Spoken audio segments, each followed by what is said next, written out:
Chapter 493. In fact, the Cordillera was not the name of a mountain. Its full name was the Cordillera Mountains. To be precise, the Rocky Mountains were also part of the Cordillera Mountains, but in order to distinguish the territories of the Japanese forces and the American forces, the two were separated. The Japanese forces were like a stickler to the rules. They only occupied the eastern Rocky Mountains, the highest part of the Cordillera Mountains, and had no intention of expanding their forces. Otherwise, Maeve wouldn't be unable to find any information. After all, even the servants of Riverton, the neighbor of the Japanese forces, didn't clearly inquire about the Japanese forces. Apart from the Rocky Mountains, which were the tallest and largest, the Cordillera Mountains were left with the Central Plateau Basin and the Western Pacific Rim Mountains. At this moment, Wu Ming and the other two entered the Central Plateau Basin area. At this moment, Wu Ming temporarily stopped the white deer. If I remember correctly, following this river may be a place called Boise. Wu Ming thought and said to Matthew. Gadotsi, on the other hand, was still sleeping. That. Senpai Cylinder, I am not very familiar with the terrain here. Matthew's face was slightly red and said slowly. However, Senpai Cylinder was right, Matthew thought. It doesn't matter if you don't know, the point is that we may have to fight with the American forces. Wu Ming narrowed his eyes. Hey! So soon. Do we need to wake Senpai up? Matthew obviously didn't expect to contact the American forces so soon, so he asked Wu Ming if he should wake Gadotsi up. There's no rush now. There's still some distance before we reach Boise. Let her sleep for a while longer. Wu Ming caressed Gadotsi's hair lovingly. Looking at the sleeping face, Wu Ming felt like raising a daughter. Senpai Cylinder is really gentle to Senpai. Matthew didn't know if he was envious or gratified.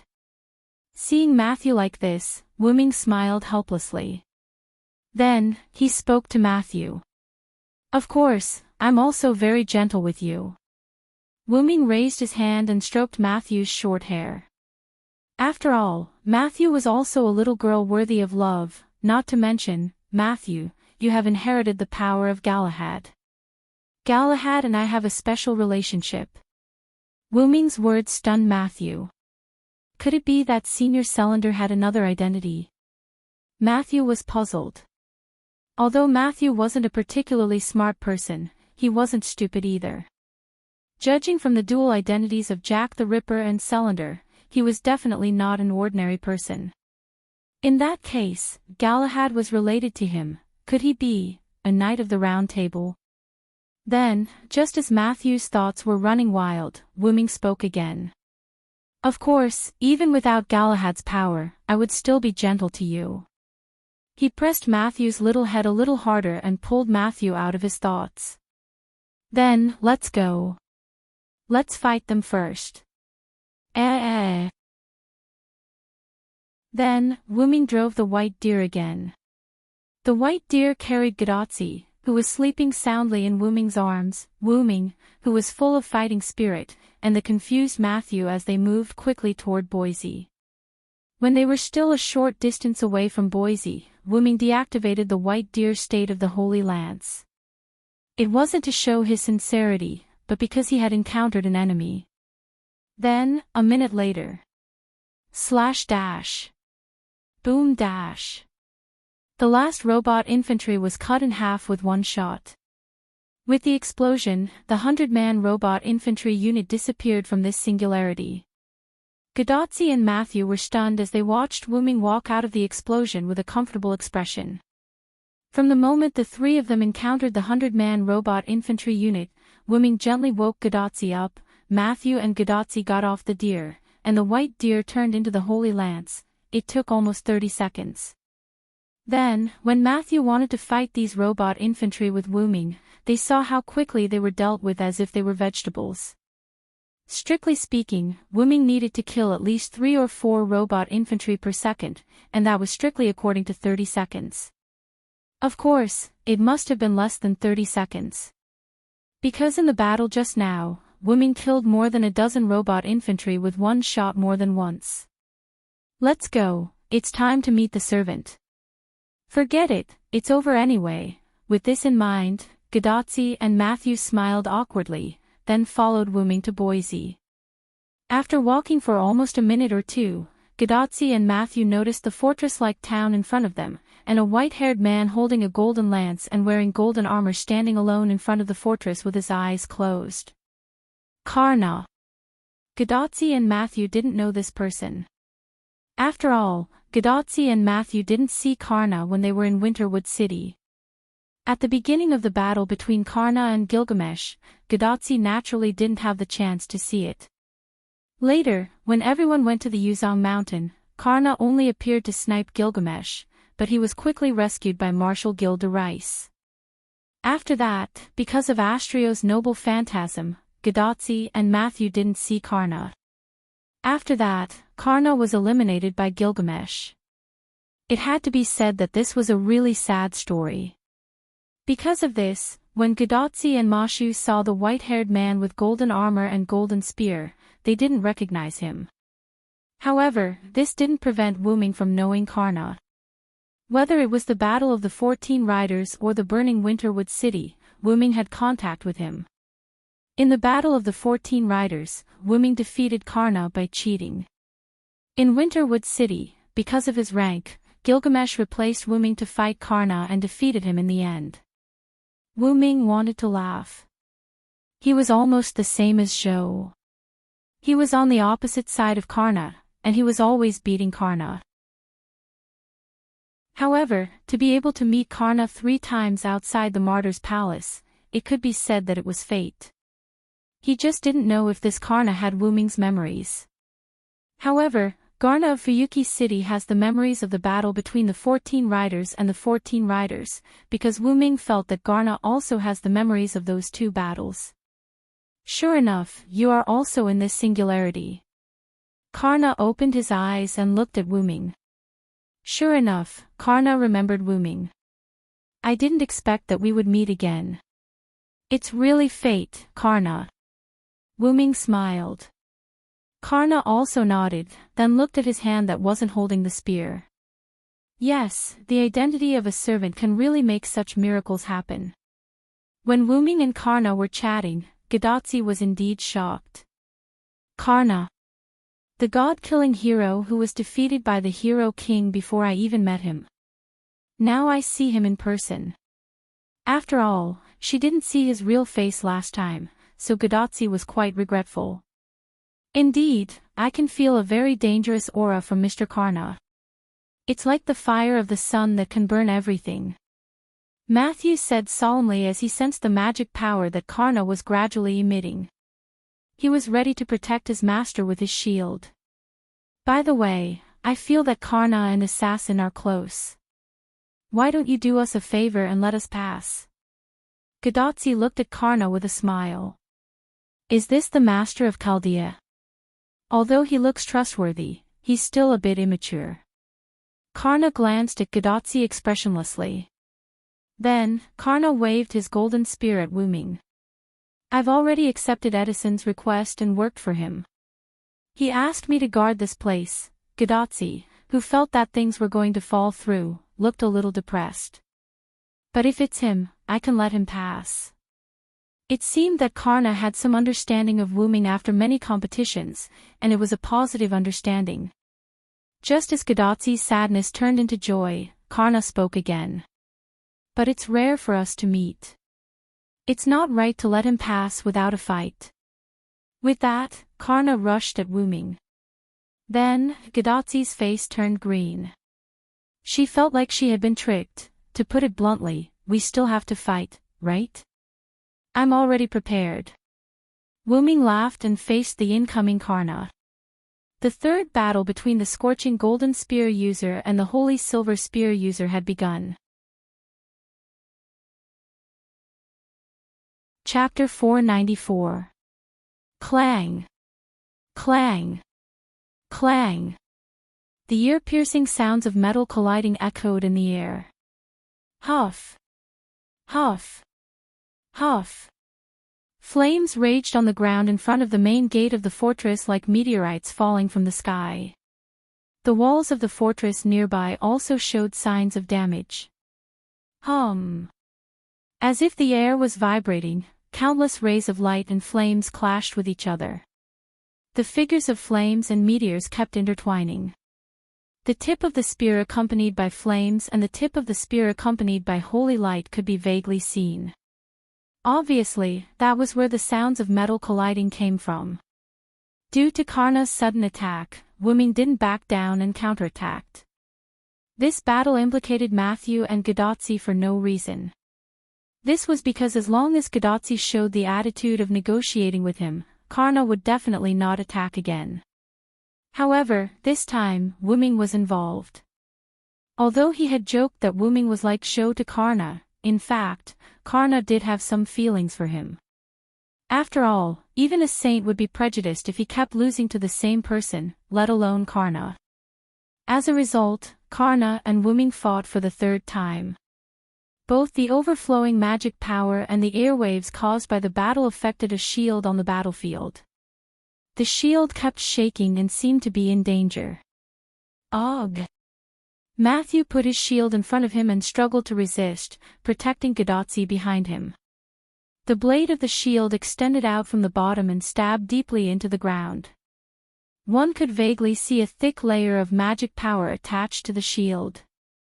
It was Matthew's magic defense skill, which had the same nature as magic release, except that magic defense was used for defense, while magic release was used for attack.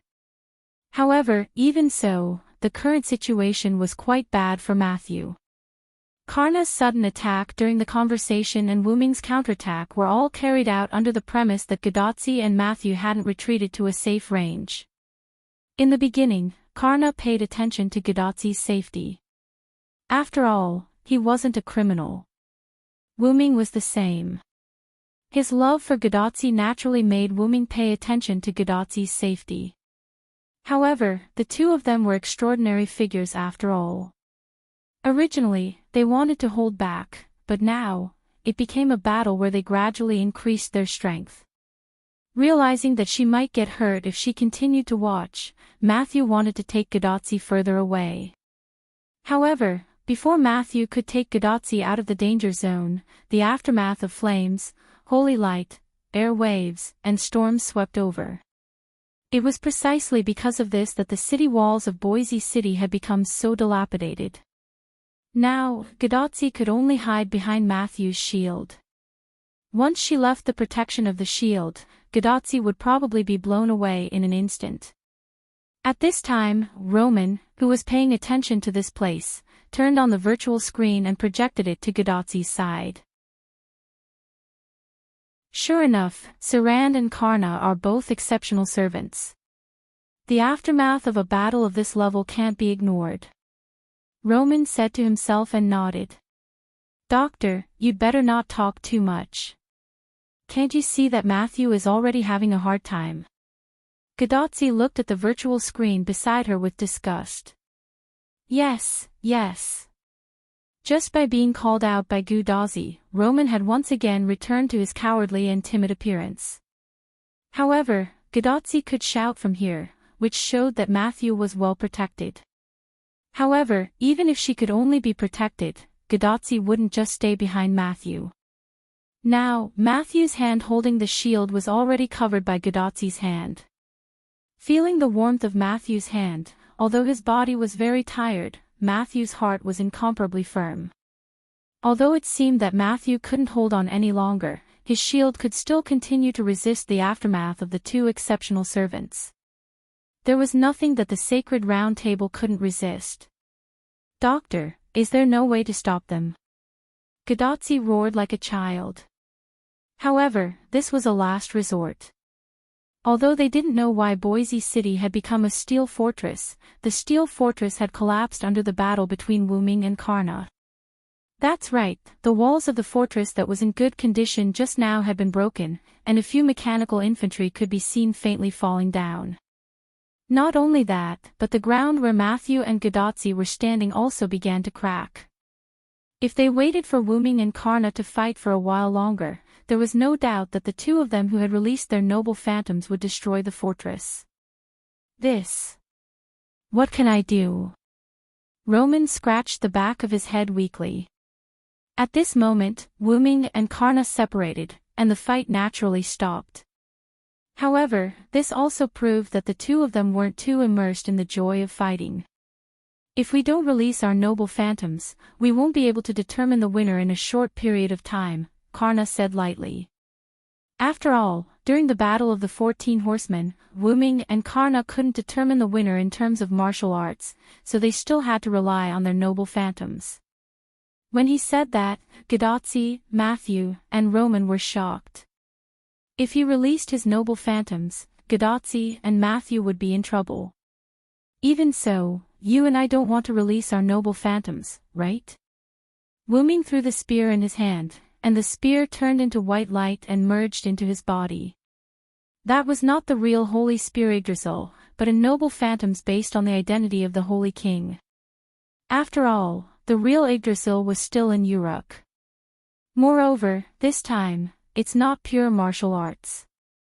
Your flame and my light are not simple things, just like this. Wuming raised one of his hands, and a white light emerged. However, unlike the holy light in the past, this time, the light in Wuming's hand was full of cruel charm. Just like the church organization in fantasy novels, there were many gentle and amiable church members, but there were also church members who were responsible for judgment. At this moment, Wuming's light was in such a form. This time, I won. Wuming smiled slightly at Karna.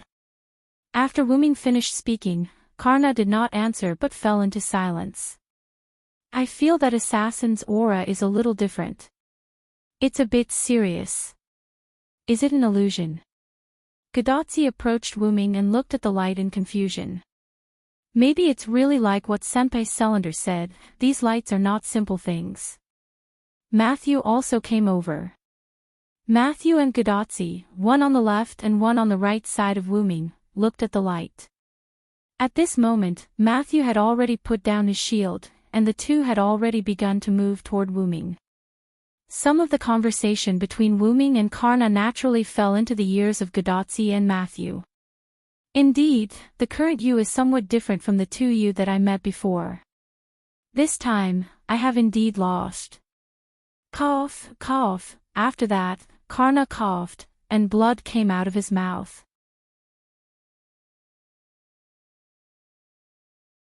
Chapter 495. Although Karna was coughing up blood, his face did not change much. He was still pale because he was a Caucasian. After calmly wiping away the blood that he had coughed up, Karna put away his golden spear. However, unlike Wuming, he could not put the spear back into his body. Instead, he made the golden spear disappear into the air as if it was spiritualized. However, at this moment, Roman was a little uneasy. Are you for real? Karna was beaten to the point of vomiting blood. Roman looked at Wuming in surprise.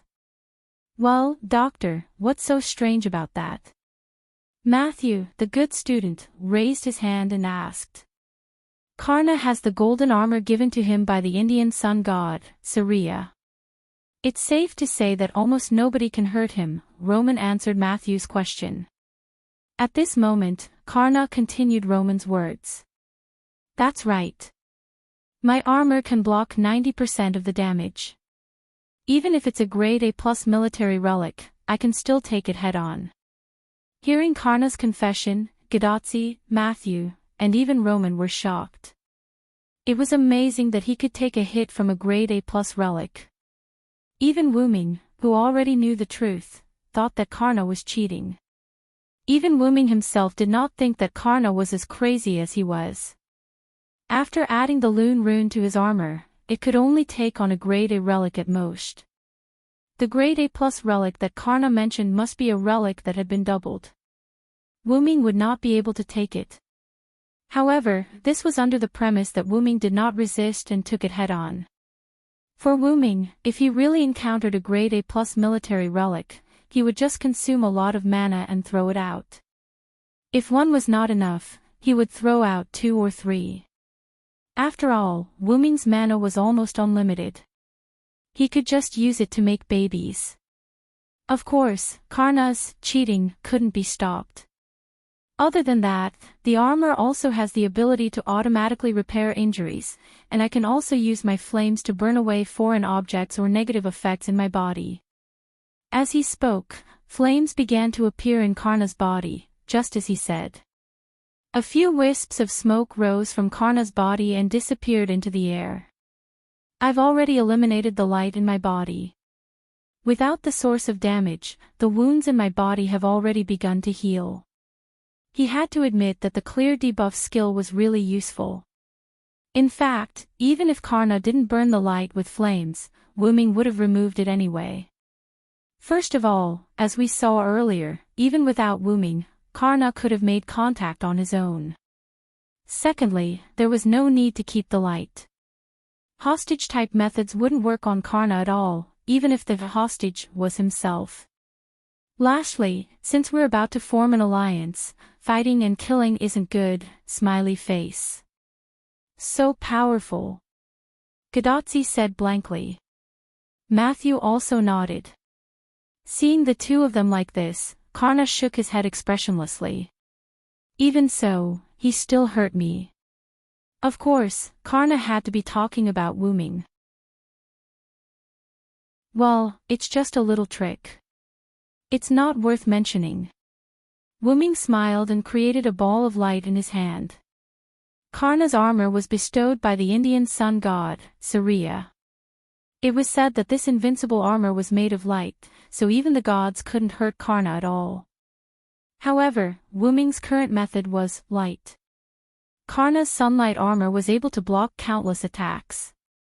It could even defend against light elemental attacks. In other words, as long as there was no damage, it wouldn't defend. Therefore, in the face of Wu Ming's light, Karna's armor was completely unaffected. In Wu Ming's eyes, Karna's armor was like a piece of armor with a large gap. He could deal damage just by stabbing the air. In other words, Karna was naked in front of Wu Ming.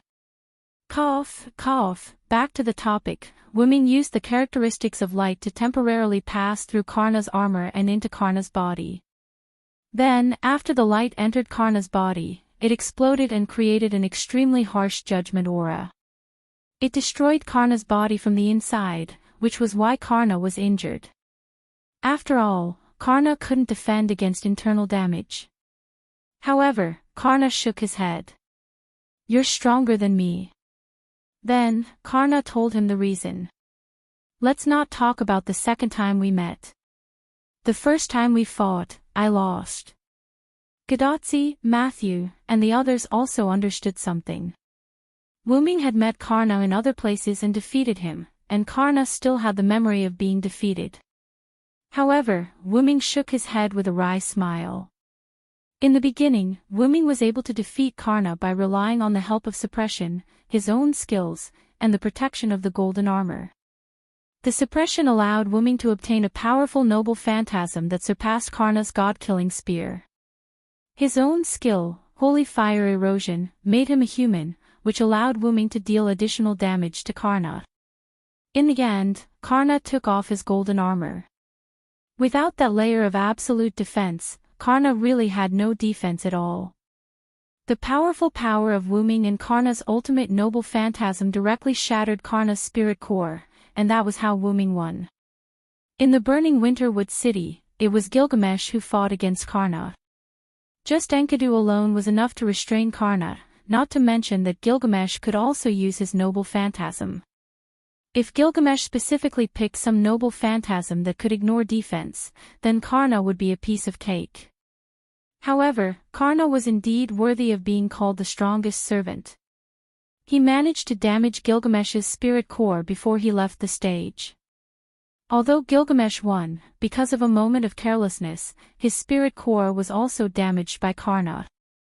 This showed how powerful Karna was. Coupled with Karna's handsomeness and obedience, he was simply perfect as a servant. Wu Ming smiled helplessly. In that case, since you've already lost, can you take us to see President Wang Edison? We came here with the sincerity of an alliance. The fight was over, Karna had admitted defeat, and Gadotsi and Matthew were fine. In that case, it was time to talk about business. I was so focused on watching the two of you fight that I forgot the purpose of coming here. Ahahaha. Roman said weakly. Then, he was looked at with disdain by everyone. Since you only want an alliance, then I'll naturally take you there. After Karna finished speaking, he was ready to take Wu Ming and the others to see the President Wang. Is everything okay here? Gadotsi said cautiously. The steel city of Seibuasi had been turned into ruins, and a large amount of steel could be vaguely seen mixed in it. Those were the remnants of the mechanized infantry. No need, there's no living person here, and this fortress is actually just for decoration. It won't be long before the mechanized infantry comes to repair it. Good lord, this place that was originally an ordinary town turned into a steel fortress. It was probably built and constructed by the mechanized infantry that Karna mentioned. It had to be said that robots were useful.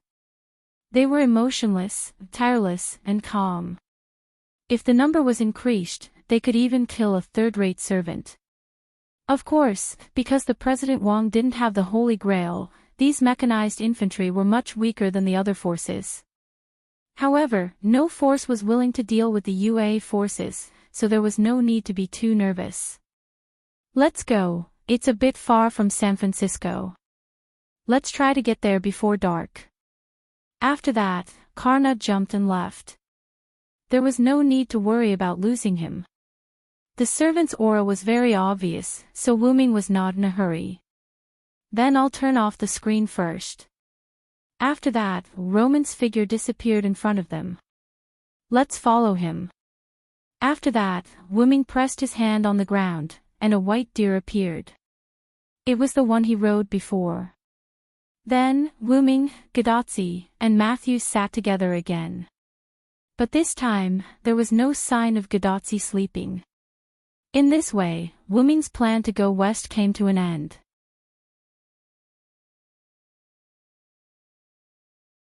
Chapter 496.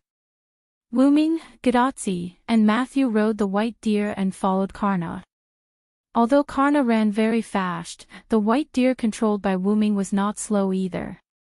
Hence, Karna had no intention of slowing down, or rather, he had no intention of slowing down from the beginning. In this way, with Karna's pass, Wu Ming and the others could be said to have a smooth journey.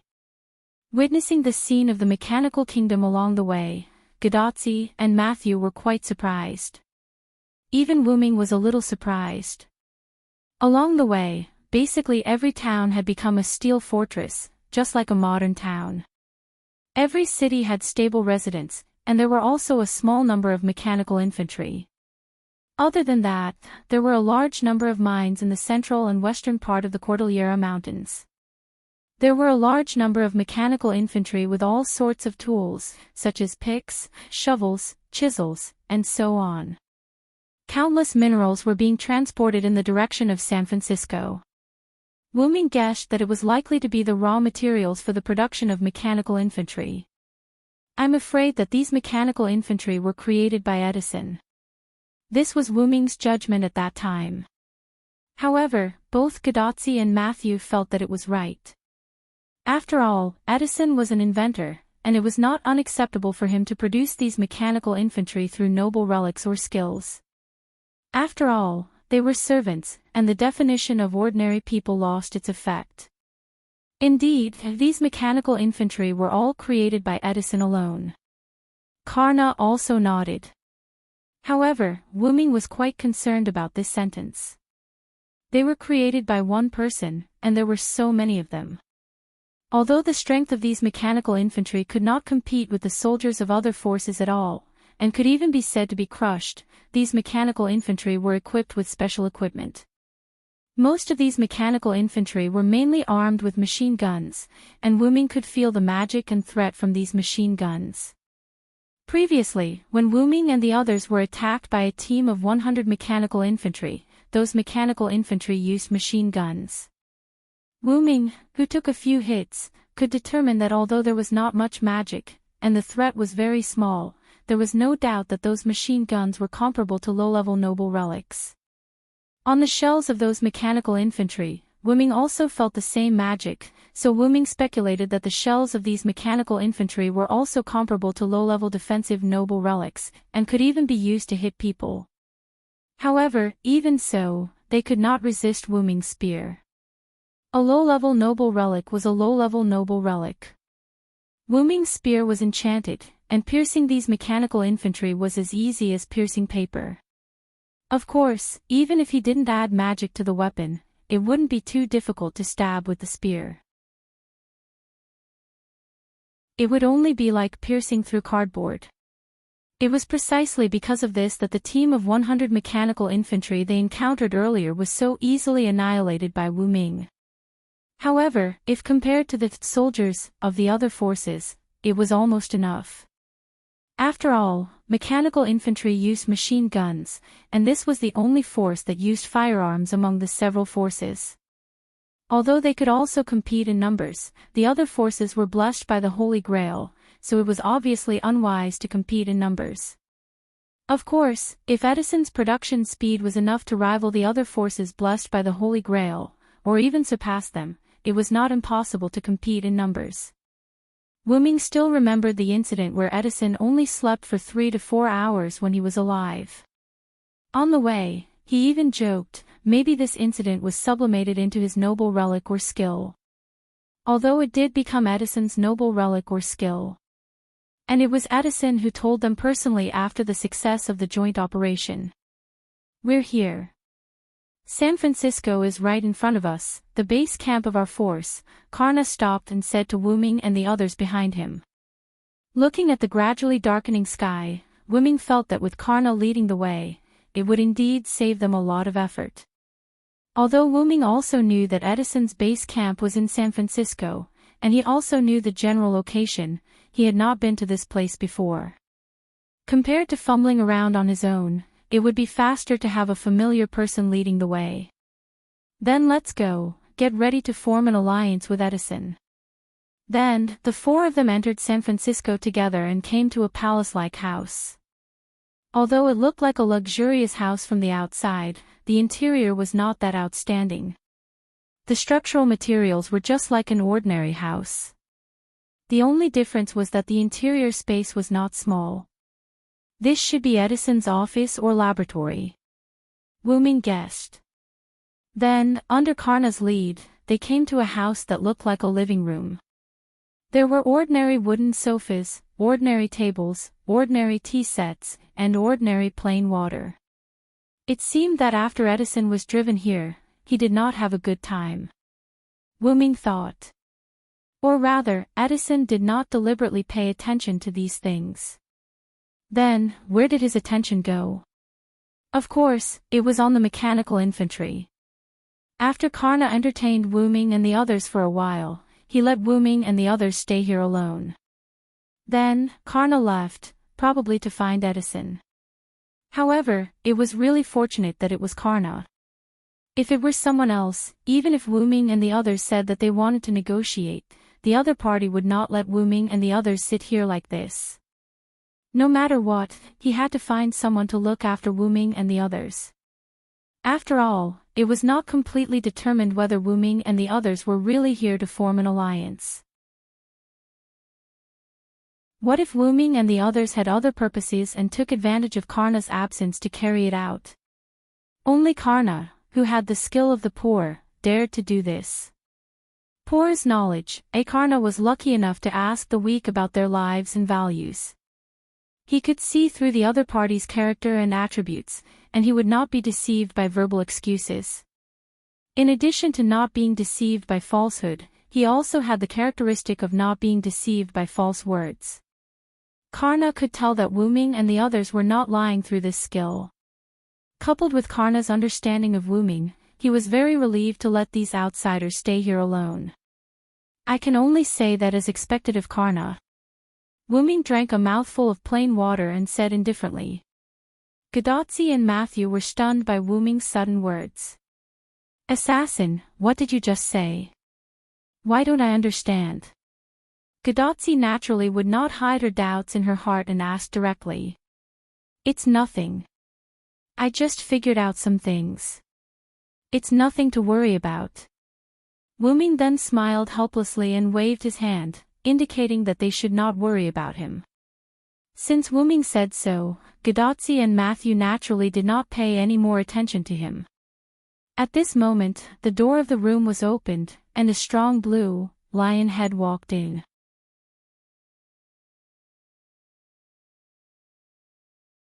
Chapter 497. The door was pushed open, and a strange creature with the body of a human and the head of a lion walked in. The newcomer was dressed in blue tights. His muscles were bulging and he seemed to be quite powerful. He wore red gloves with silver edges and dark brown men's boots. He also had a red cape with white stripes that reached his ankles from the back of his waist to the side of his waist. There was a metal plate on his chest that looked like the mouth of an energy cannon, and there were stripes around it that looked like a hero who fought monsters. There were 2 large bulbs on his shoulders, but the most eye-catching thing was the white lion's head. Oh. Is this the Master of Chaldea? It's an honor to meet you. With your help, our wishes will come true. The lion's head spoke in a lion's voice as soon as it appeared. Gadotzi and Mashu were stunned when they saw the lion's head, because the contrast was too big. Now they felt like they were watching a comedy. Wu Ming was also curious about the lion's head, but he was not as stunned as Gadotzi. You must be President Wang Edison. Gadotzi and Matthew widened their eyes as soon as Wu Ming finished speaking. They looked at Wu Ming as if they had gone crazy. Wu Ming pretended that he did not see them, and the lion's head, Edison, did not notice Gadotzi and Matthew's expressions. He was looking at Wu Ming. Oh. You're right. I'm the symbol of America. I'm the king of all presidents. I am Edison. Then, Edison struck a pose on his own. Gadotzi and Matthew did not know what to do. It was too awkward. Yes. President Wang, please move aside. Your body is too big. Then, an intellectual female voice was heard. Oh. Sorry. With that, Edison walked towards the interior of the room. It turned out that Edison stopped to talk to Gadotzi and the others as soon as he opened the door. Coupled with Edison, who had undergone some sort of mutation, this overly tall body completely blocked the door. Now, Edison moved aside, revealing the people behind him. Karna walked in with a petite but intellectual woman. Gadotzi and Matthew were thinking, finally, there's a normal person here. The woman began to introduce herself. Hello, I'm Helena Blavatsky. I'm Edison's friend. You can call me Helena. Helena smiled at Gadotzi and the others. It had to be said that Helena was quite approachable. Anyway, Gadotzi and Mashu had calmed down now. Hello, Madam Helena. I'm Tachika Fujimaru, and this is Matthew Gillett. Nice to meet you, Gadotzi said happily. Hello, madam, Matthew said politely to Helena. Sure enough, compared to the cold-hearted Karna and the lion-headed Edison, the gentle and intellectual Helena was more likable. Ah, what an obedient child. Helena also nodded with a smile. Ahem. Edison coughed. Of course, this meeting was not a friend meeting, but a joint negotiation. A faint smile appeared on Helena's face upon seeing this, and she took a position behind Edison. By the way, Karna, who had remained silent this entire time, was already standing behind Edison. Since when did Edison value power so much? Wu Ming saw this clear master-slave relationship, but Wu Ming didn't say anything. Then, Edison spoke. So, Master of Chaldea, let us begin the negotiations on the alliance. Then, Edison sat opposite Gadotsi, and Helena and Karna stood behind him like guards. The atmosphere changed instantly. In order to not lose their dignity, Matthew and Wuming went behind Gadotsi together.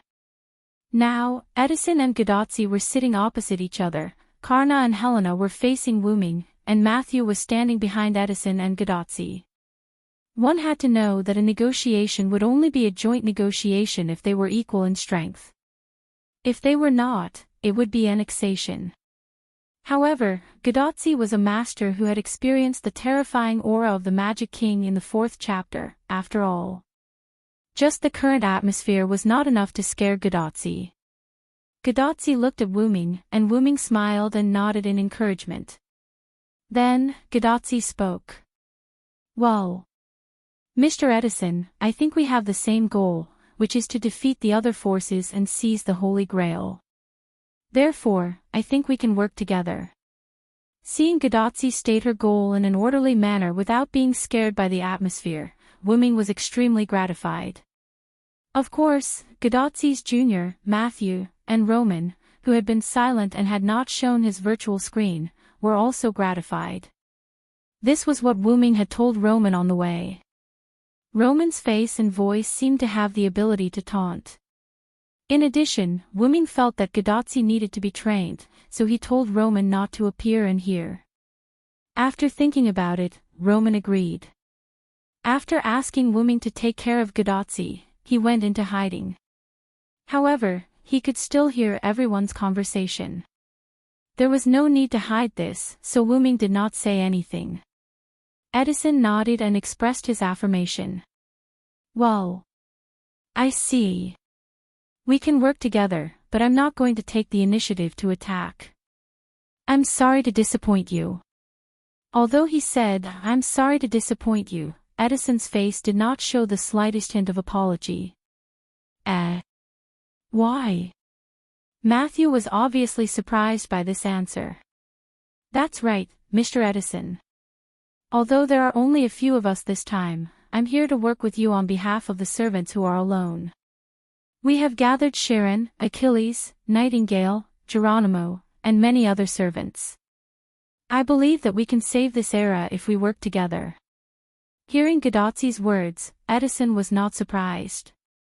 Instead, he touched his chin and thought. Oh. There are heroes like Achilles, Sharon, and I didn't expect Ms. Nightingale to be with you. Then, Helena opened her mouth and explained to Gadotsi. Actually, Ms. Nightingale used to be one of us.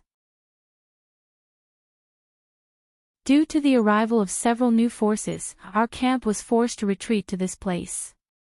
Ms. Nightingale didn't retreat because of her unique personality. I thought she had already left. After a pause, Helena continued. In fact, we also have many servants, but we lost a lot of them when we fought with the cultic side and the 3 new forces. At present, there are only 3 of us left. We thought Ms. Nightingale had left, but we didn't expect her to still be here. Edison didn't stop Helena from exposing his family's information. After all, there was no point in lying about this. A little investigation would reveal that for someone who was at the end of their rope, hiding their trump card would be a foolish move to bring their trump card to hell. However, what Helena meant was that Edison was concerned about the fact that Nightingale was still alive. In that case, why don't we join forces to fight? It's better than being swallowed in the end. Gadotsi was a little puzzled. In the first few singularities, except for the enemy servants, basically all the servants they encountered would join their side, and then everyone would win the Holy Grail together and solve the singularities.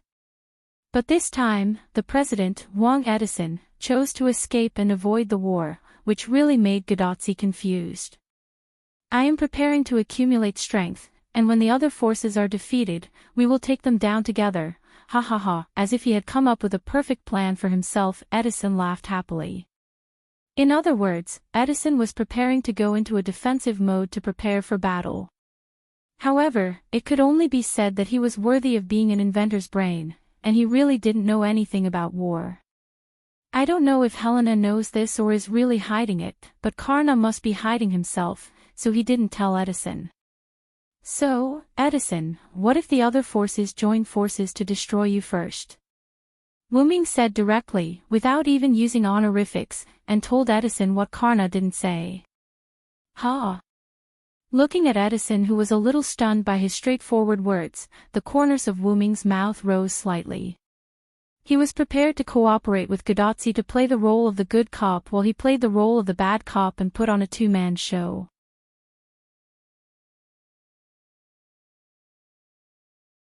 Chapter 498. Well. Edison obviously realized the problem after hearing Wu-Ming's words. After all, isn't it best to get rid of the onlookers in a war? Wu-Ming said as he glanced at Karna. However, Karna didn't move at all. He was just like a tool.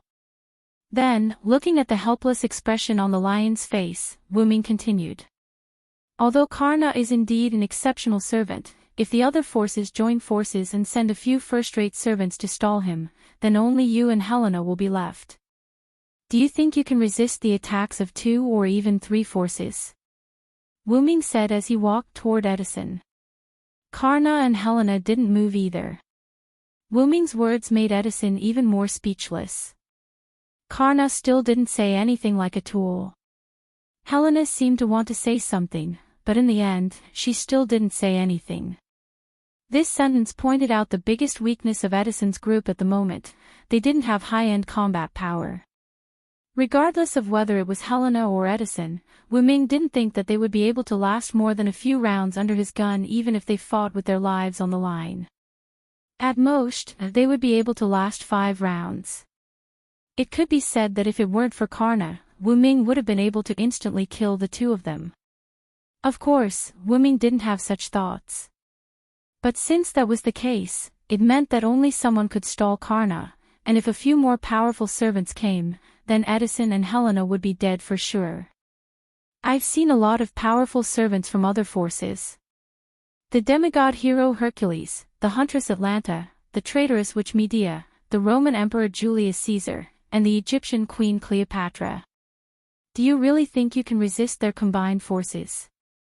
Wu-Ming was getting closer and closer to Edison. But, they might not join forces. Edison's lion face looked very weak.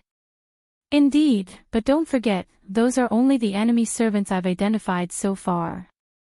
In Denver, there is also the king of ghosts, Shutendaji, who is suspected to be the commander of thousands of ghosts. You won't believe me if I say that Shutendaji has no other servants under his command. In addition, I don't think the Greek forces only have a few servants. There must be more powerful ones behind them, and Rome, which can fight Greece so well, must have other powerful servants. Well, the reason why Greece and Rome could fight so well was that neither side had the intention to start a decisive battle. After all, there were still other forces eyeing them covetously. Wu-Ming believed that if both sides were to fight to the death, the Greek side would have the upper hand.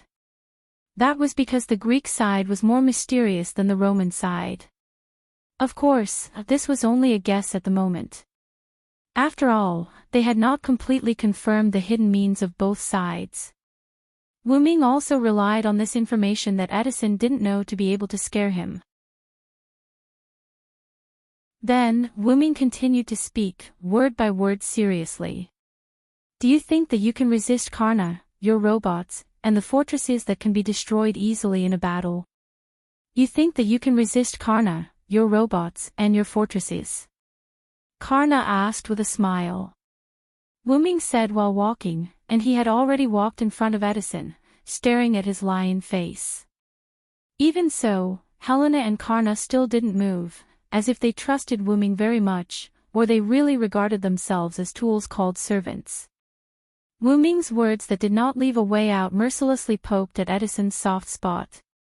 In fact, Edison already knew in his heart that if there was an enemy attack, with his super weak individual combat ability, other forces might not be able to resist. No, it should be him, and Helena was naturally the same. If Karna was held back, then they would definitely fail.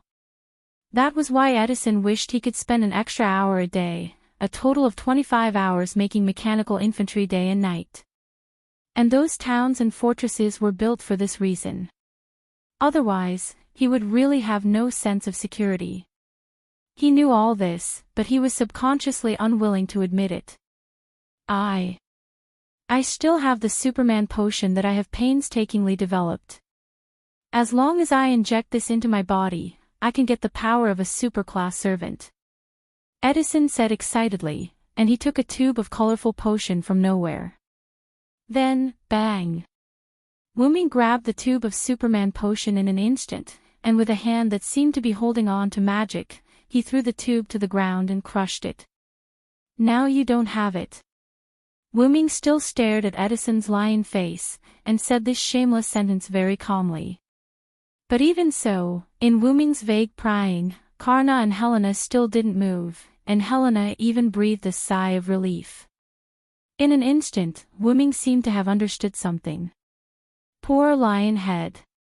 Not only was he tricked by the enemy, but he was also tricked by his own people. But this was indeed for his own good. However, at this moment, Edison had no time to care about others. Edison speechlessly looked at the Superman potion on the ground that had lost its color and was gradually drying up. That was the only tube of Superman potion left. Looking at the Superman potion that was gradually seeping into the ground and slowly disappearing, Edison really had no power at all now. By the way, I'm here on behalf of the Celtic forces to ally with you. I have already joined forces with the Master of Chaldea to save this singularity.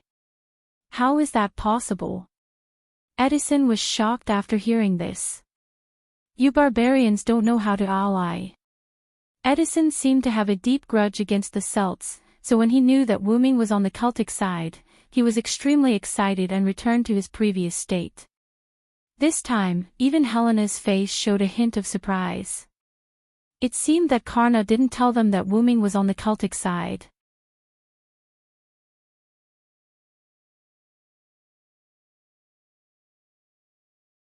Chapter 499. After officially deciding to work together to fight against the other forces, Edison roared, "Oh, I'm going to implement a 26-hour-a-day work system now," and left. He probably went to continue building mechanical infantry. After all, Edison's only purpose was to build mechanical infantry. Karna, on the other hand, greeted Gadotsi, the master, leader, and left San Francisco to continue guarding Boise. After all, Wuming said that Denver might be the king of ghosts, Shutendaji, so he still had to go and guard it. In the end, only Helena, who was already sitting with Gadotsi and Matthew, was left at the scene. Wuming could only smile bitterly. Should he say, as expected of women? They actually got along so well with each other so easily. Little Li Xiang, it's all thanks to you guys for coming. Helena sat beside Gadotsi, and held her hand as she spoke. Ha! Why do you say that? Gadotsi expressed that she didn't understand at all. However, Wuming was already sure of one thing. Even if Helena and Karna did set up Edison, it was out of good intentions. Therefore, Helena and Edison allowed Wuming to do whatever he wanted. TSK, the lion head is so pitiful. While Wuming was sighing, Helena told him the reason. Actually, the reason why Edison became like this is because he received blessings from the past presidents of the United States. Helena's expression became a little sad. Thinking about it, it made sense. How could a human become a lion head? Actually, Edison wasn't like that, but those were the past presidents. After receiving their blessings, not only did Edison's appearance change, even his personality changed. He was willing to do anything for the United States, and he became abnormally egoistic. However, as soon as she finished speaking, Helena became happy. It could be said that it was because of your arrival that Edison was stimulated. Now, his personality has changed. Helena looked at Wuming gratefully as she spoke. After all, if it wasn't for Wuming's series of shameless, series of shocking actions, Edison might not have been able to completely change back. In that case, he could only rely on beating to make Edison return to normal. Wuming nodded, indicating that it was nothing. However, this gentleman's hooligan-like actions really gave me a fright. He. Helena couldn't stop laughing even though she said that she was scared. Wuming waved his hand nonchalantly, but Gadotsi and Matthew felt awkward. I didn't think that assassin would do something like that. Although the outcome was pretty good, ahahaha. Gadotsi laughed out loud. Matthew, on the other hand, blushed and didn't say anything. Is this Mr. an assassin? I couldn't tell. Helena was a little surprised because of how Gadotsi addressed Wuming. After all, Wuming had the temperament of a king and the aura of light like the sun. It was really hard to tell that he was an assassin. I'm indeed not an assassin. Tachika just called me that out of habit. I haven't introduced myself yet. I'm really sorry, Madam Helena, you can just call me Celander. Wuming said as he bowed to Helena in an ancient Celtic salute. You're really a Celtic, eh? I thought you were joking just now. As a lady who had studied magic all her life, Helena naturally knew about Celander, the warrior in the Celtic myth, the long march to capture the bull. So, you're a lancer. When talking about the Celtic warrior Celander, one would definitely think of his holy spear, Yggdrasil, that was comparable to or even stronger than the magic spear Jayberg. However, Wuming shook his head in response to Helena's guess. I'm sorry. Because Maeve used the Holy Grail to distort me, I descended as a berserker this time. Berserker. Whether it was Helena, Matthew, or Gadotsi, they all exclaimed in surprise. Helena was surprised that Wuming descended as a berserker, but he was full of knowledge and wisdom. She wasn't surprised that Wuming was a berserker. After all, Celtic followers basically had crazy behaviors, and they had the qualifications to become a berserker. Gadotsi and Matthew really didn't expect Wuming to be a berserker. Although Wuming didn't say anything when he was in Riverton, looking at Wuming's appearance, it didn't seem like he was related to a berserker. I thought Senior Celander was a lancer or a ruler, Matthew, who was sitting on the other side of Gadotsi, said softly. Gadotsi stared at Wuming and nodded. On one hand, she agreed with Matthew's words, and on the other hand, she was blaming Wuming for hiding it from her. After all, you didn't ask me. Wuming instantly threw away the blame. Then, Gadotsi's little face became angry, and she looked at Wuming with dissatisfaction. Wuming smiled bitterly, then walked behind Gadotsi and stroked Gadotsi's little head as if he was petting a cat. Only then did Gadotsi's face regain a smile. You two are really close, Helena said with a smile as she looked at Wuming and Gadotsi, who were like a pair of siblings. Indeed, Matthew also looked at the interaction between Wuming and Gadotsi with slight envy. However, he didn't know whether he was envious of Wuming who could be so intimate with Gadotsi, or envious of Gadotsi who could enjoy Wuming's touch. Then, Matthew's cheeks turned red, and he quickly shook his head as if he was trying to get rid of the impure thoughts in his heart. Are you close? I don't think so. I think it's a normal relationship. Helena smiled helplessly as she looked at Gadotsi rubbing Wuming's hand unconsciously again. She decided not to talk about it anymore. Did you know that the Superman potion that Mr. Celander destroyed just now could have instantly increased Edison's strength to the level of a first-class servant? Helena said as she looked at the broken test tube on the ground that had lost all traces of the potion. However, it was just a pity. She was more than happy. However, if Edison really used it, it wouldn't take long for his spiritual base to collapse.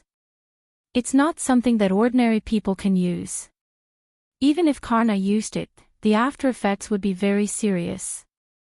Gadotsi's and Matthew's worried faces disappeared after Helena said that. They originally thought that Wuming's shameless behavior had destroyed Edison's trump card. However, since it was a trump card with super strong after effects, and Edison didn't say anything about it afterward, Godotzi and Matthew didn't have to worry about it. Indeed, Edison's Superman potion has super strong after effects. However, since it's a miracle potion from Edison, the king of invention, I think it still has some effect. Wu-Ming took out a colorful potion from the golden ripples. It was Edison's Superman potion. Ha!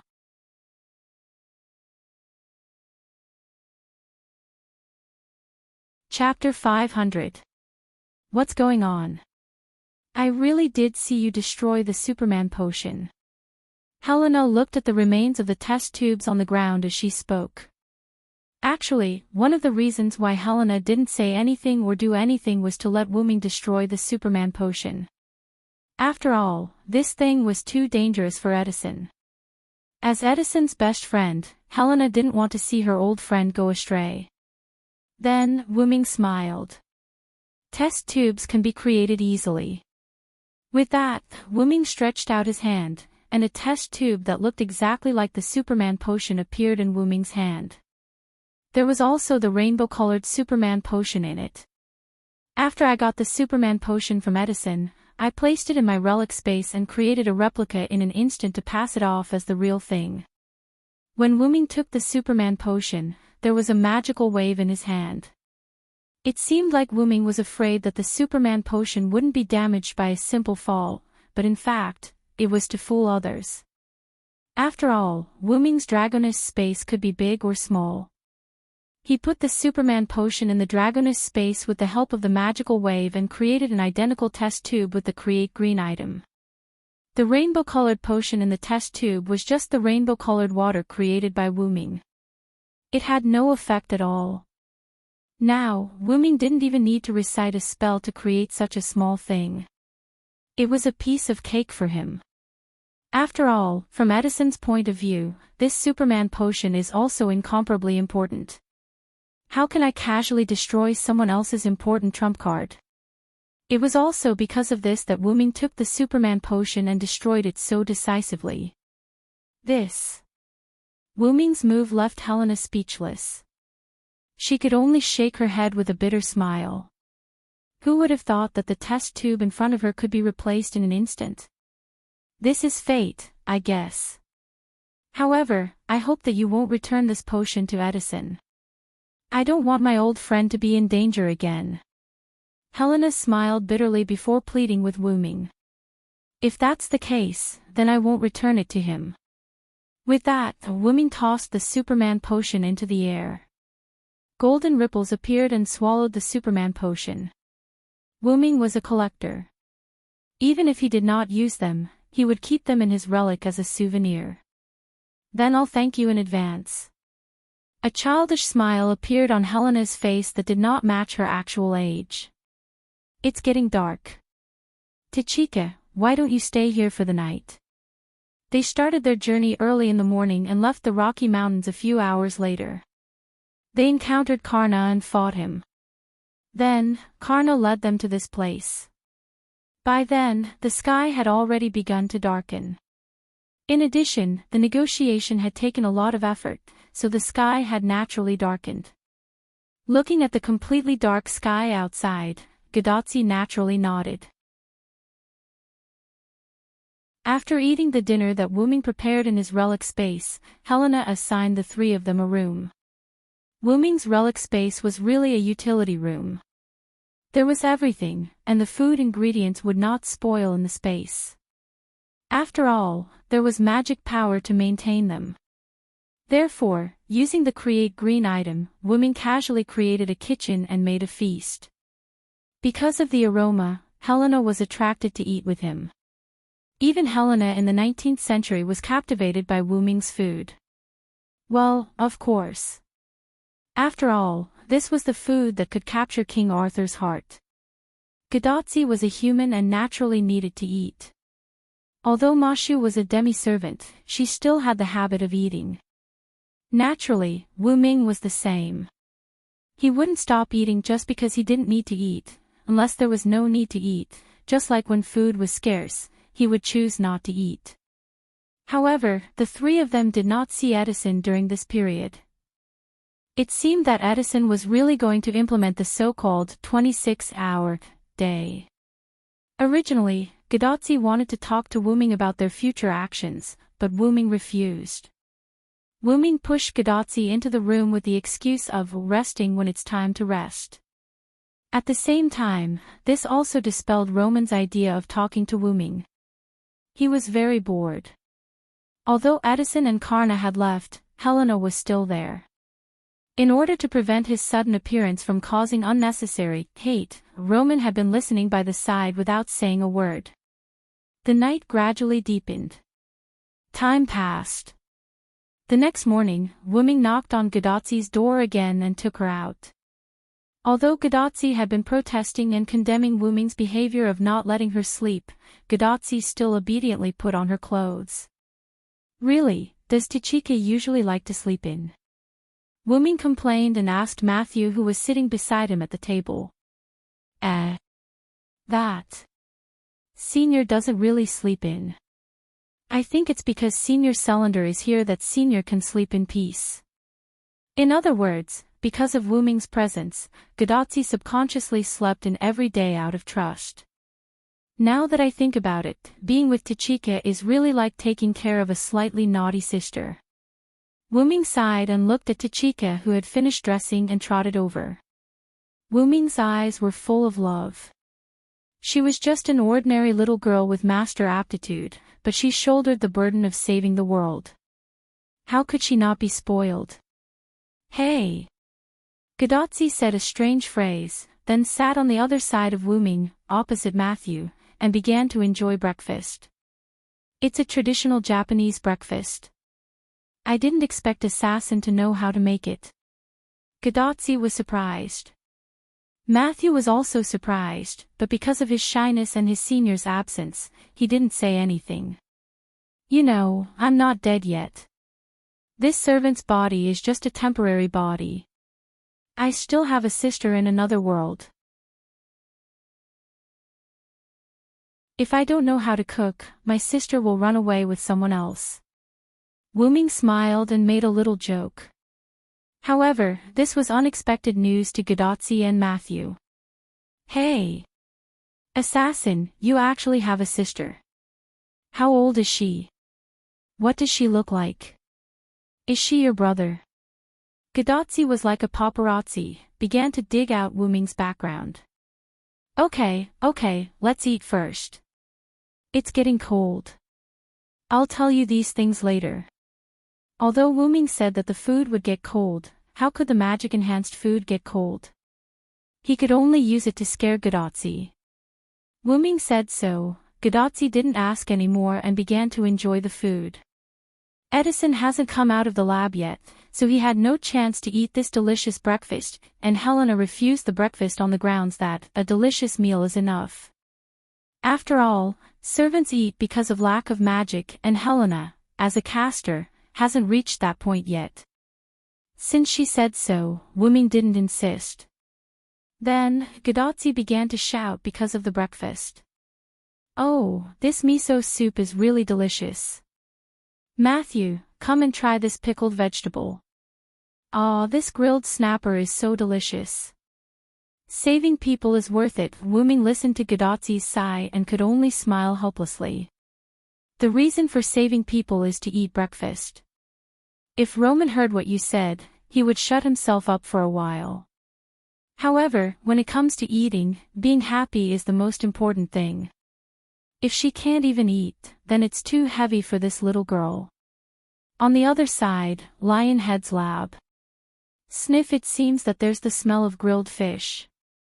Is it because I'm too tired and hallucinating,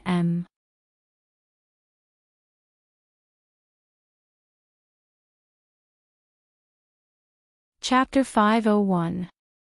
After breakfast, Wu Ming, Gadotzi, and Matthew went on their way. It just so happened that Edison was attracted out of the laboratory by a special fragrance and happened to meet Wu Ming and the others who were about to leave. Then Edison and Helena saw Wu Ming and the others off. Before leaving, Wu Ming gave Edison a communication device similar to a modern mobile phone. After all, Wu-ming didn't ask Edison, Helena, and Karna to follow them. In that case, they must have a communication device to ensure that they could contact each other at any time. This communication device was naturally made by Wu-ming using Create Green item.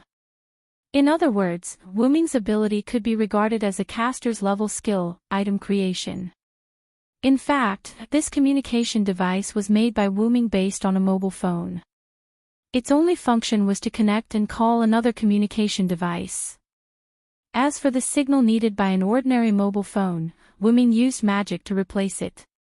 As long as it was in this singularity, the two communication devices could contact each other. It was similar to the bracelet that Roman used to contact Gadotsi. After all, Wu-ming made it based on Gadotsi and Chaldea's communication bracelet. However, Gadotsi's communication bracelet had more functions than the communication device made by Wu-ming.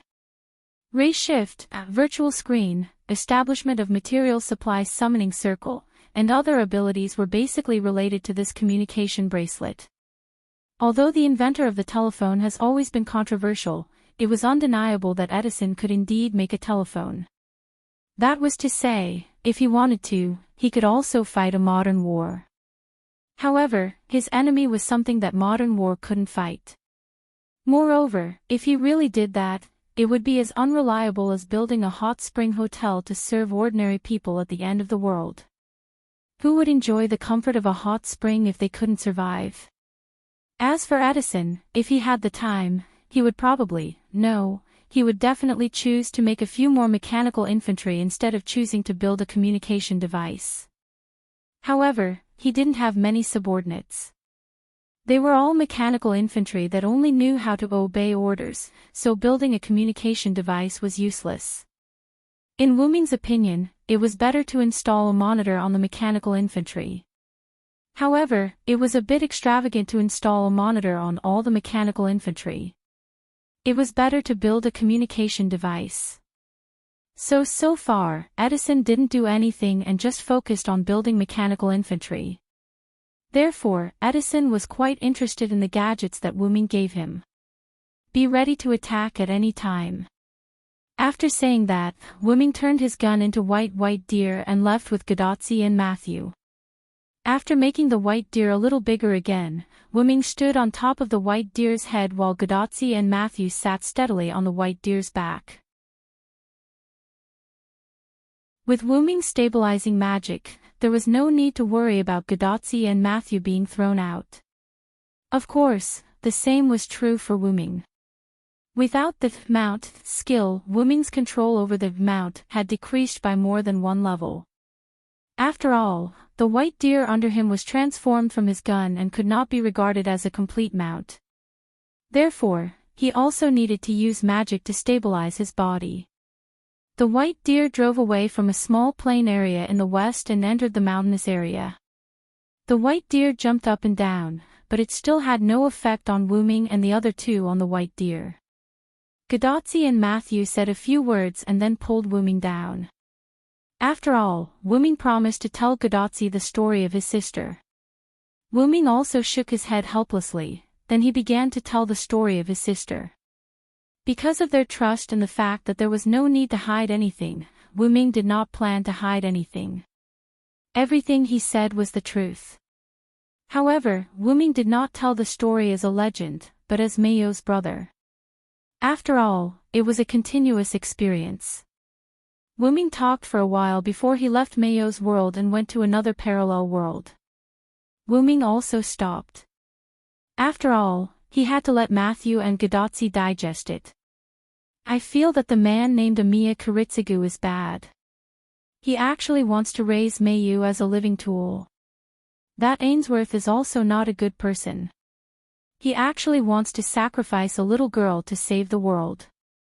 If he is really so strong, we can just think of other ways, Gadotsi said unhappily. Although this is the case, from the perspective of human beings all over the world, Amiya Kiritsugu's ideal and Ainsworth's approach are both correct. Wu-ming did not deliberately refute Gadotsi but considered it from a more rational point of view. However, although Amiya Kiritsugu's worries were groundless, Ainsworth really did have the power to save the world.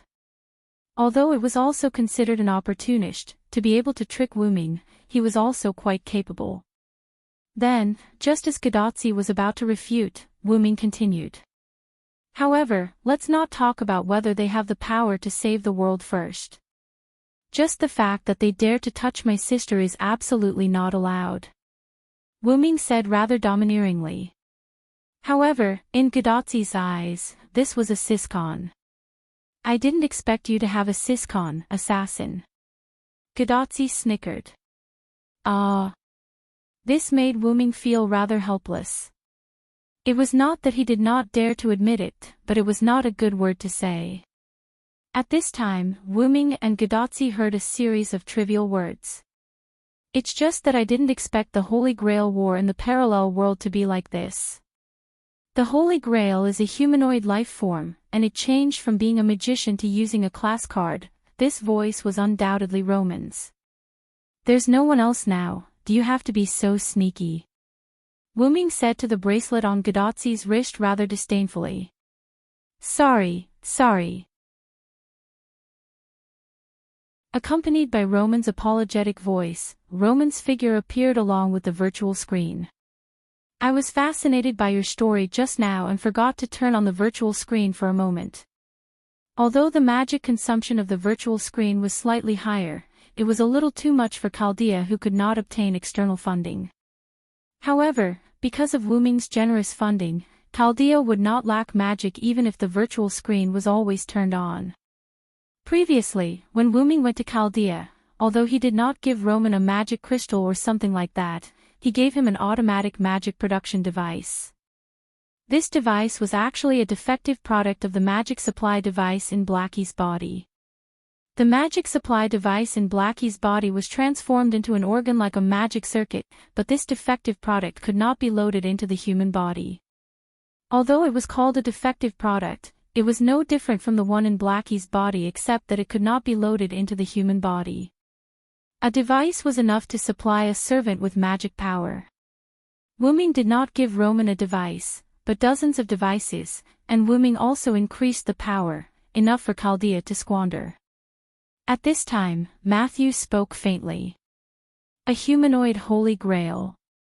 Matthew was quite concerned about Mayu as a humanoid Holy Grail. The humanoid Holy Grail and the androids cultivated for the servant experiment could be said to have similarities. Matthew found a resonance. And this resonance was not a good thing. As Matthew's attending physician, Roman knew very well that this was not good for Matthew. As if he also knew that he started the wrong topic, Roman naturally shut up. Gadotsi did not ask Wu Ming to continue the story, but asked the next step. Assassin, what are we going to do next? Then, Wu Ming had a smile on his face. Of course, first get rid of the bystanders.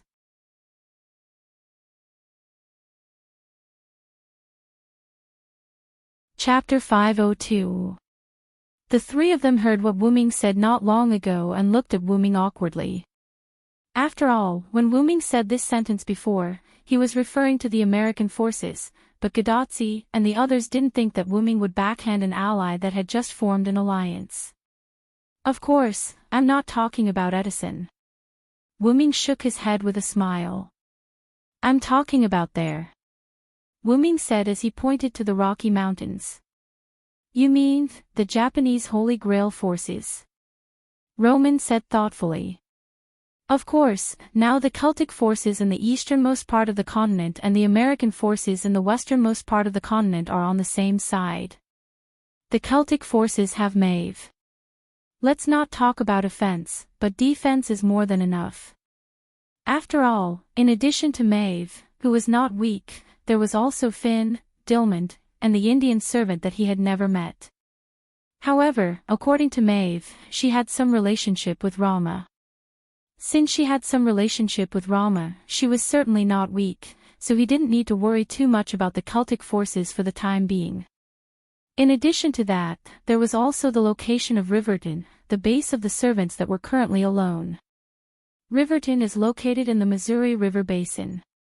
It's not that far from Denver. Currently, we're in an alliance with Edison, but there's another force in the middle. The situation isn't good, so I think we should get rid of the Japanese force that's obstructing Riverton and San Francisco's Denver. Gadotsi, Matthew, and Roman heard Wu Ming's explanation and also felt that Wu Ming was right, and they all nodded. However, in fact, Wu Ming had other reasons. If there was no accident, the one in Denver was Shitendaji. That Ghost King really wanted to see the world in chaos. Last time, even if he died, he still wanted to annoy Wu Ming. Although Shitendaji's poison was not so fatal to Wu Ming, it was not the same for other servants. Especially Gadotsi, it was Shitendaji's poison. If it eroded Gadotsi, then the last master of Chaldea would be dead. Not only that, Shitendaji's poison would continue to spread. Although he didn't know if there was an end to it, but if the entire American continent was poisoned, it would be quite a headache for Wu Ming. So this time, Wu Ming didn't dare to leave her until the end. If she caused trouble again, it would be really bad. But even if it wasn't for Shitendaji, Wu Ming would still choose Denver as the first force. The reason was that this force occupied the Rocky Mountains, blocking the route between Riverton and San Francisco. While Greece and Rome were still fighting each other, they would take down this Holy Grail force in one fell swoop, and then join forces with Edison in the west and Maeve in the east to attack Greece and Rome. This was Wu Ming's plan. Then when are we going to attack Japan? Gadotsi asked the key question. Wu Ming's lips curled up, as if he was deliberately waiting for this question. Then, Wu Ming's face was full of a bright smile. There's no time like the present, when we pass by the Rocky Mountains, we'll attack directly. There was a moment of stunned silence. Then, shocked voices echoed throughout the world. Hey hey hey. Then, among the voices that resounded through the sky, there was also a voice that sounded like a joke. Just kidding. A moment later, Boise. Wu Ming accelerated the speed of the white deer again, and according to the level, it had reached Class A. In this way, Wu Ming took Gadotsi and Matthew to Boise before noon, where they were supposed to arrive after noon. Inside the Boise fortress, in a shabby house, Karna was sitting opposite Gadotsi, as if he had just realized something. So that's how it is, Fujimaru-san wants to take down Denver City directly. Then, Gadotsi, who was sitting opposite Karna, looked rather helpless. That's not what I want. Gadotsi said with lingering fear. Just now, Wu Ming really scared her. With only 2 servants, he wanted to take down a city with an unknown number of enemies. To be honest, Gadotsi really didn't dare. Matthew sat next to Gadotsi and smiled awkwardly. To be honest, she also didn't dare. Then, as if he didn't hear Gadotsi's words, Karna nodded knowingly. I understand, I will help you take down Denver City together. Although there was some resistance, Gadotsi and others decided to listen to Wu Ming and attack Denver City directly. Therefore, after hearing Karna's approval, their mood improved. Then, Gadotsi and Matthew felt a burst of joy in their hearts. Sure enough, Assassin was right, as long as we come to Karna, he will definitely help us. That's right, it was actually Wu Ming who proposed to come to Karna. First, it was to comfort Gadotsi and others who were frightened. Second, it was because Karna was powerful. Third, it was because the Rocky Mountains were close to Boise. Even Karna didn't want to have enemies next to him all the time. As mentioned before, the reason why Karna was stationed in Boise was to defend against the attack of Japanese forces. At this moment, the American forces could no longer withstand the attack of the enemy. Just like what Wu Ming said, as long as someone held Karna back, there were only 2 servants left, and they were Edison and Helena, who were caster class. In the face of the mysterious Japanese ghost clan, even if they risked their lives to destroy the Japanese forces, they would still be defeated. Therefore, Karna was personally stationed in Boise. In fact, if it weren't for the arrival of Wu Ming and others, Karna would have been wandering in the central plain basin of the Cordillera Mountains, checking the enemy's movements. Great, with the help of the famous hero Karna, this is really foolproof. On the left side of Godotzi and Matthew, Roman's virtual screen appeared there. Karna, on the other hand, glanced at Roman and didn't say anything. Seeing that there was finally a servant who didn't attack him, Roman was a little touched. It seems that when Karna doesn't talk to others, it means that Karna hates you, poor Roman. Wu Ming, who was sitting on the right side of Godotzi, looked at Roman's face and felt that it was better not to tell him the truth. In fact, Roman's virtual screen was there from the beginning, but Karna didn't know why he subconsciously ignored it. If the enemy is really Shutendaji, my flame can play a big role. The sun's flame could burn everything, so it was more than enough to deal with Shutendaji's poison. Wu Ming nodded and agreed with Karna's words. In fact, this was one of the reasons why Wu Ming looked for Karna. In that case, let's go back to Riverdon first, and then I will release my noble phantasm. You pay more attention to Karna, use my noble phantasm as the signal, and we will attack Denver together. Wu Ming's intention was simple. First, they had to find Karna, then Wu Ming and the other two would return to Riverdon and gather people to attack Denver. With Wu Ming and Karna around, the poison around Denver would not be a problem. After all, other than Karna's flame, Wu Ming could also use the trinkets in his noble phantasm. No problem, as long as I sense your noble phantasm, I will definitely come, Karna said solemnly. In that case, let's not waste any more time. We'll go first. After a simple farewell, Godotzi waved goodbye to Karna. Needless to say, Godotzi was quite lively. Although Karna only nodded at Godotzi's farewell, it was enough to see that Karna had a good impression of Godotzi. I feel like I'm being hated again, as Roman complained helplessly and Godotzi and Matthew comforted him. Wu Ming and the other two set off again. Then, Wu Ming's enemy's noble phantasm rode on his face. Tenki aim.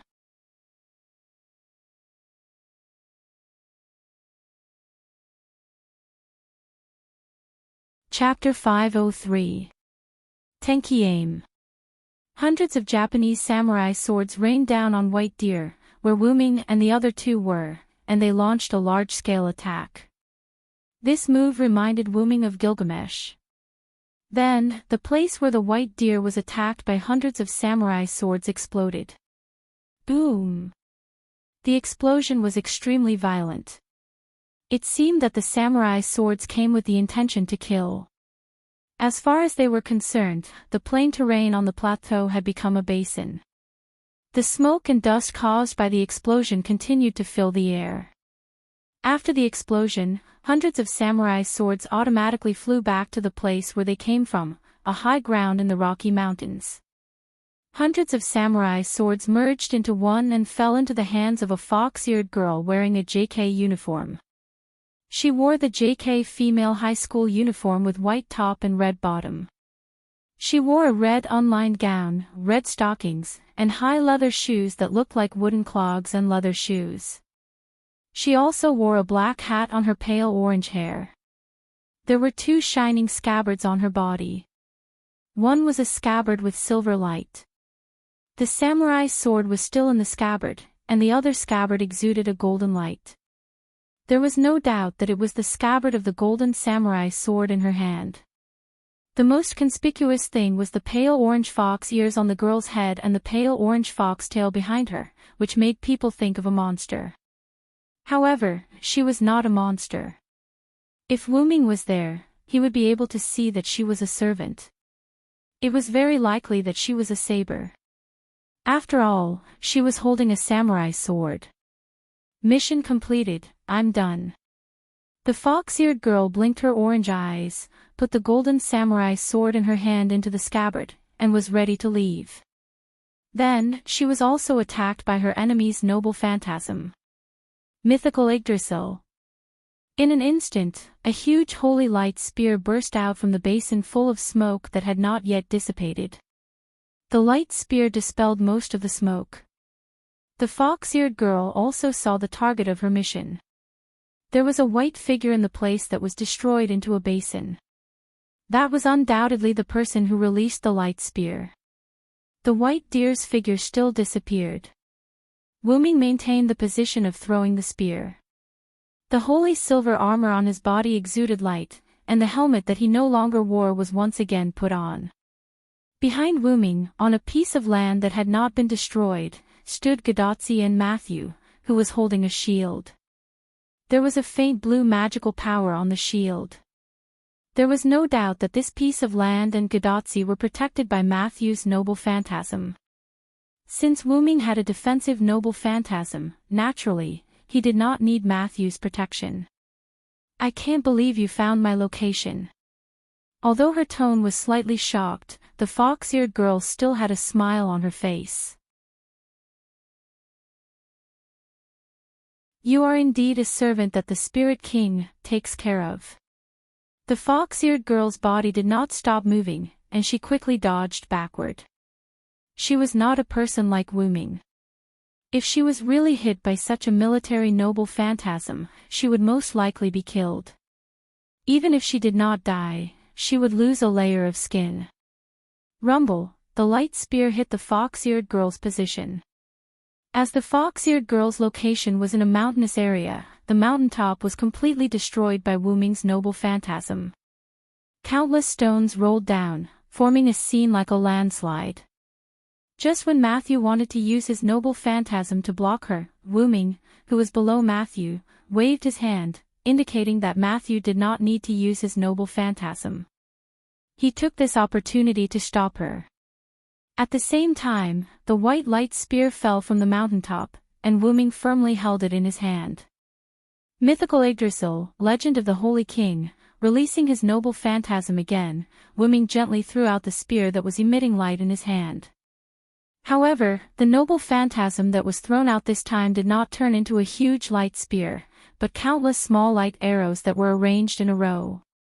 The principle of mythical Yggdrasil's noble phantasm was to control the light to give a huge blow to the enemy. Wu Ming's holy spear, Yggdrasil, had been left behind in Uruk. Therefore, Wu Ming's weapon in this singularity was just a simulated artifact. Therefore, it did not have a fixed form, so naturally, it could be used. Then, countless arrows of light hit the countless scattered mountain rocks. As if there was a chemical reaction, the rocks melted and dissipated into the air. It was dissolved by a high-heat substance called light. It was just a stone, so it was as easy as flipping one's hand to dissolve it with a noble relic. Then, the light arrows merged and turned into a holy spear that returned to Wu Ming's hand. Wu Ming looked deeply at the mountaintop that was missing a piece and frowned secretly. It doesn't look like it was hit. The fox-eared girl should not have left yet. Although the fox-eared girl was not close to Wu Ming still saw a shadow of the enemy servant through the Lune rune. It was a fox-eared girl. Although Wu Ming was too far away, Wu Ming could not sense whether the fox-eared girl had left or not. His sixth sense told him that the person who launched the sneak attack was indeed not dead. He had to say that the opponent had a good plan. Because the distance was too far, Wu Ming could not sense the enemy servant around him. As long as there were servants, once they were close to each other, they would be able to sense each other. For Wu Ming, who had a strong mental strength, as long as the servant was not an assassin, it was basically impossible to rely on sneak attacks to get close to him. However, in this way, Wu Ming could not prepare in advance. Just like the fox-eared girl, releasing a noble phantasm from a long distance. Although the control precision of the noble phantasm would be reduced if it was too far away, it could directly hit the target through prediction and other various factors.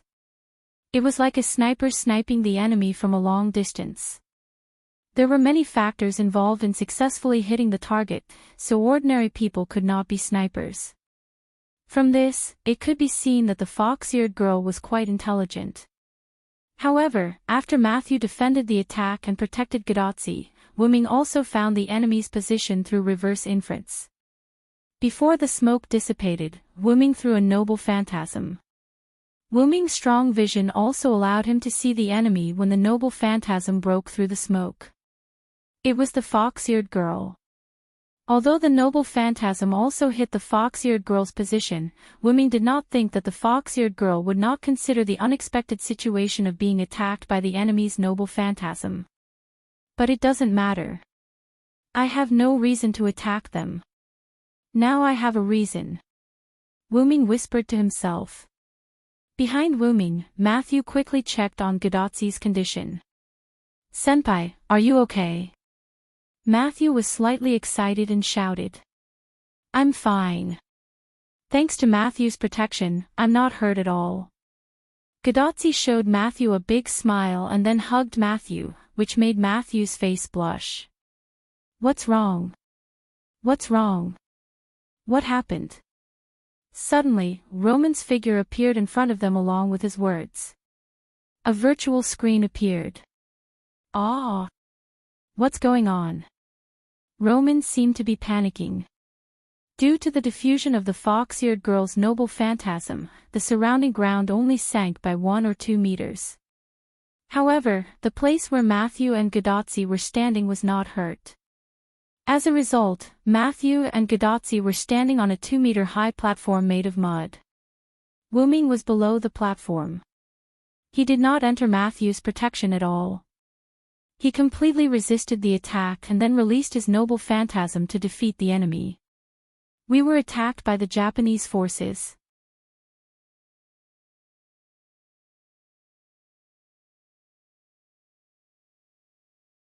Chapter 504. After hearing Wuming's words, Roman was shocked. Hey. What the hell is going on here? Did anything happen to Li Xiang? The attack just now actually cut off the communication between the two sides. It really gave me a fright. Roman said in a slightly panicked manner like an ordinary person. Because the Magic King sent a few holy grails to this singularity, or maybe this singularity was affected by the Magic King, the magic content in the singularity has increased a lot. Although the connection between Gadotzi and Chaldea was not completely blocked, if there was any magical fluctuation, it was easy to cut off the connection. In the sudden attack just now, the connection between Gadotzi and Chaldea was cut off. It was a good example. "It's okay, Doctor, Matthew protected me very well, and the enemy was also killed by assassin."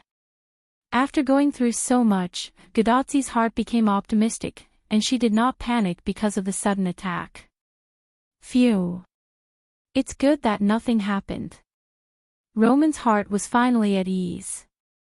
Although I don't want to discourage you, unfortunately, the enemy's servant was not killed by me, she escaped. Wuming jumped on the small platform where Gadotzi and Matthew were, and his helmet touched again, revealing his dignified face. "She was not killed by you, but thinking about it, the enemy is also a servant, she should have a way to save her life." Roman touched the back of his head and smiled, but unfortunately, Gadotzi and the others did not pay attention to him. "Her. That means the enemy servant is a female." Gadotzi noticed Wuming's words. "Indeed, the moment I used my noble phantasm to hit the enemy, I saw the enemy's face. It was a girl in red with fox ears and a fox tail, and the enemy was using a golden katana, so it seems that the enemy has some connection with the Japanese forces. In the territory of the Japanese forces, a black hat, fox ears, fox tail, a golden katana, and ancient clothing, all signs pointed to the fact that the enemy was a servant of the Japanese forces. A servant with Japanese attributes wearing a tsurugi hat, I'm afraid that's the only one." Roman played his role as a support member very well. "Hey! Doctor, do you know who the enemy is?" Matthew asked curiously. "I know, after all, I can't be an effective support here, so I read a lot of books about history and mythology." He touched the back of his head as if he was embarrassed. "Don't say that, Roman. You have to know that information is also very important." Wuming shook his head at Roman. Wuming knew the story of Maeve, King Arthur, and Gilgamesh, so he could participate in those places when he first came. If Wuming didn't know anything, he would definitely be in the dark. Gadotsi also nodded. She didn't think that the doctor had no role in Chaldea. So, doctor, who is the enemy? After Gadotsi asked the question, Roman nodded and began to explain. The black hat is a kind of black top hat handed down from the Heian period of Japan. There are many kinds of black hats, and the standing black hat is one of them, but generally, the standing black hat is worn by men, and the most famous woman who wears the standing black hat is Suzaku Guzan. Suzaku Guzan. Wuming was puzzled, he really didn't know this name. There are many rumors about Suzaku Guzan's identity, such as female thief, female ghost, angel, goddess, etc. However, so far, most people agree that she is the daughter of the demon king of the fourth heaven. She is the angel who was ordered to descend to earth during the Heian period. She didn't want to turn Japan into a demonic country, so she fell in love with Sakuna Tamura when they were killing ghosts together. In the end, she was killed by her lover. Roman briefly introduced the fox-eared girl, Suzaku Guzan. But now, it seems like she is a female bandit who occupies a mountain and calls herself king. Roman smiled helplessly. According to Celander, the enemy's noble phantasm is countless golden katanas that fall like rain. That should be one of the three swords of Suzaku Guzan, the Manjushri, the Sword of Wisdom, and the Sword of Harmony. As Roman spoke, Wuming also recalled the other katana that was emitting a silver glow. If that's the case, the katana that is emitting a silver glow is one of the other two swords, right? Roman nodded. That silver sword should be the sister sword of the Sword of Harmony. It is the Samantabhadra Merciful Sword. However, there are also rumors that the Sword of Wisdom is the same as the Sword of Wisdom. Wuming thought of a guess. Since the Sword of Harmony was used to attack, the enemy must have used the Sword of Harmony for some other purpose, such as increasing the precision of control. This could also explain how the enemy could attack Wuming, who was at the foot of the mountain from such a distance. However, this was just a guess. In short, the enemy would not take it. However, Wuming had the advantage. If the enemy is an angel, she should have divinity. Roman thought for a moment and nodded. After all, every rumor is related to the angel. The probability of the enemy having divinity is very high. Then, Wuming smiled. Since she has divinity, I have a way to deal with her. After all, Wuming's dragonish space had a lot of pseudo-heavenly locks. At the beginning, because he knew the magic of heavenly locks, Wuming deliberately made high-quality pseudo-heavenly locks. Even if they were not used, they would not disappear. After using them, as long as they were injected with magic, these pseudo-heavenly locks would be renewed. Wuming prepared those pseudo-heavenly locks to deal with the followers with divinity. Since the enemy has already made a move against us, I'm afraid the road back to Riverdon will not be easy, so... Wuming paused for a moment, which made Gadotsi, Matthew, and Roman puzzled. So let's go straight in. Wuming smiled at Gadotsi and the others. Ah! Screams resounded through the world. Good lord, after going around in circles, they still ended up attacking the enemy's base. Boise. Karna saw that a mountain in the Rocky Mountains had been blown up. When he took a closer look, he saw pure white and holy magic.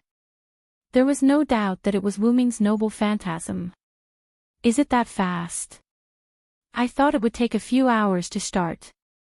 Although Karna's tone was doubtful, he did not stop moving.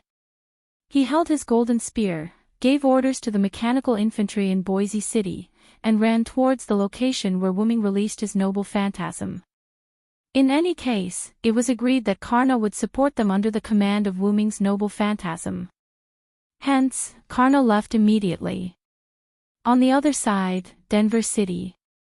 In a dark hall, behind a curtain without any means of lighting, a figure kept pouring wine and drinking wine. How did she know that it was wine? The fox-eared girl, or rather, Ling Lu Guzan, had already smelled a lot of wine when she walked to the door. It's really good wine. Ling Lu Guzan thought to herself.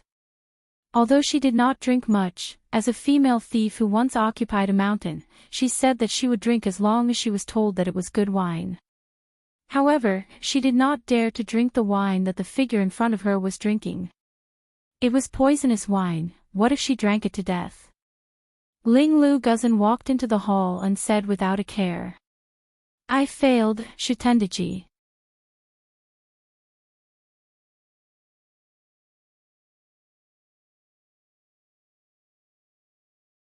Looking at the ghosts that kept pouring out of Denver City, Wuming did not think that he could just leave after provoking the enemy. If only it was that easy. Besides, Karna should be here soon. Let's take down Denver in one go. At this point, whether it was Gadotsi, Matthew, or Roman, no one could refute Wuming. Phew. That's the only way.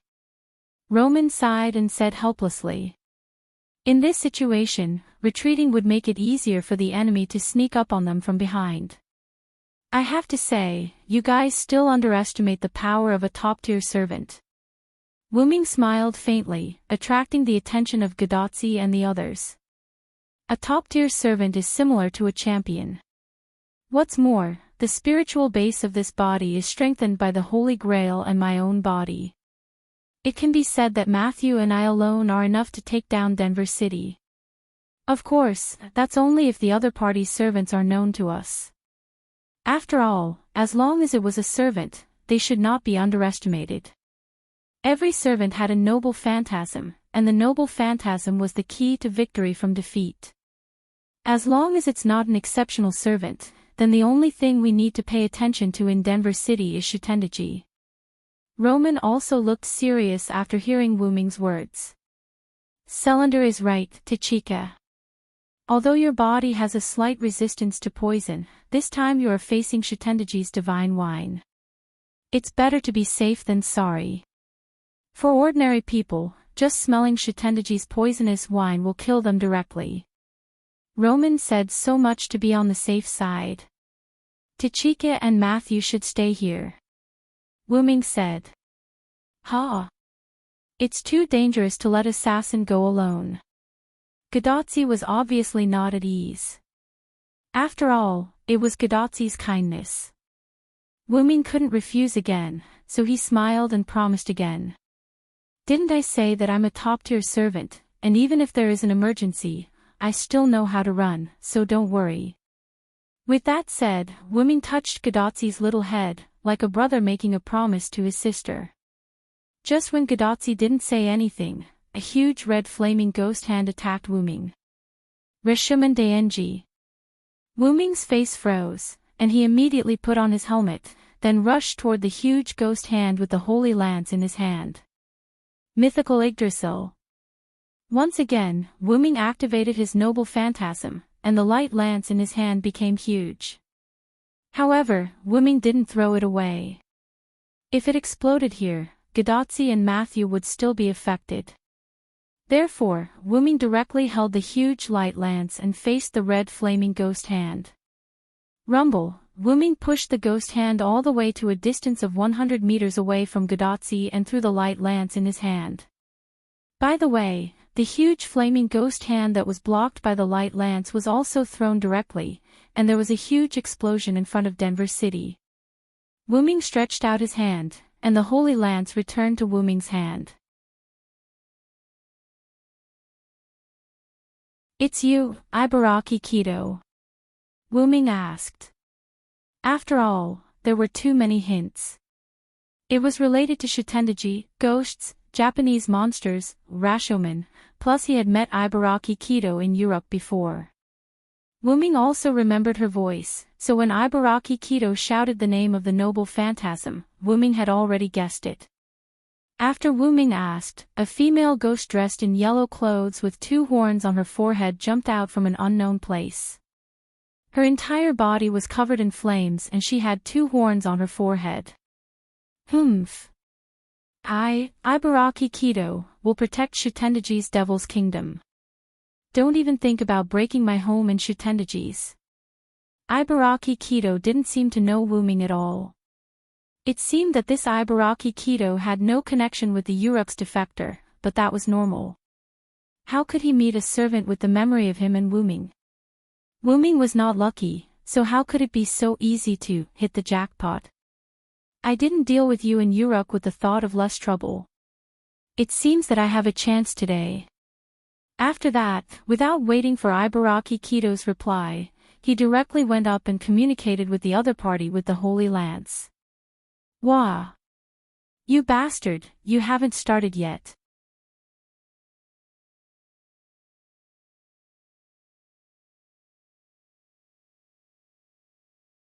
Chapter 506. Oh.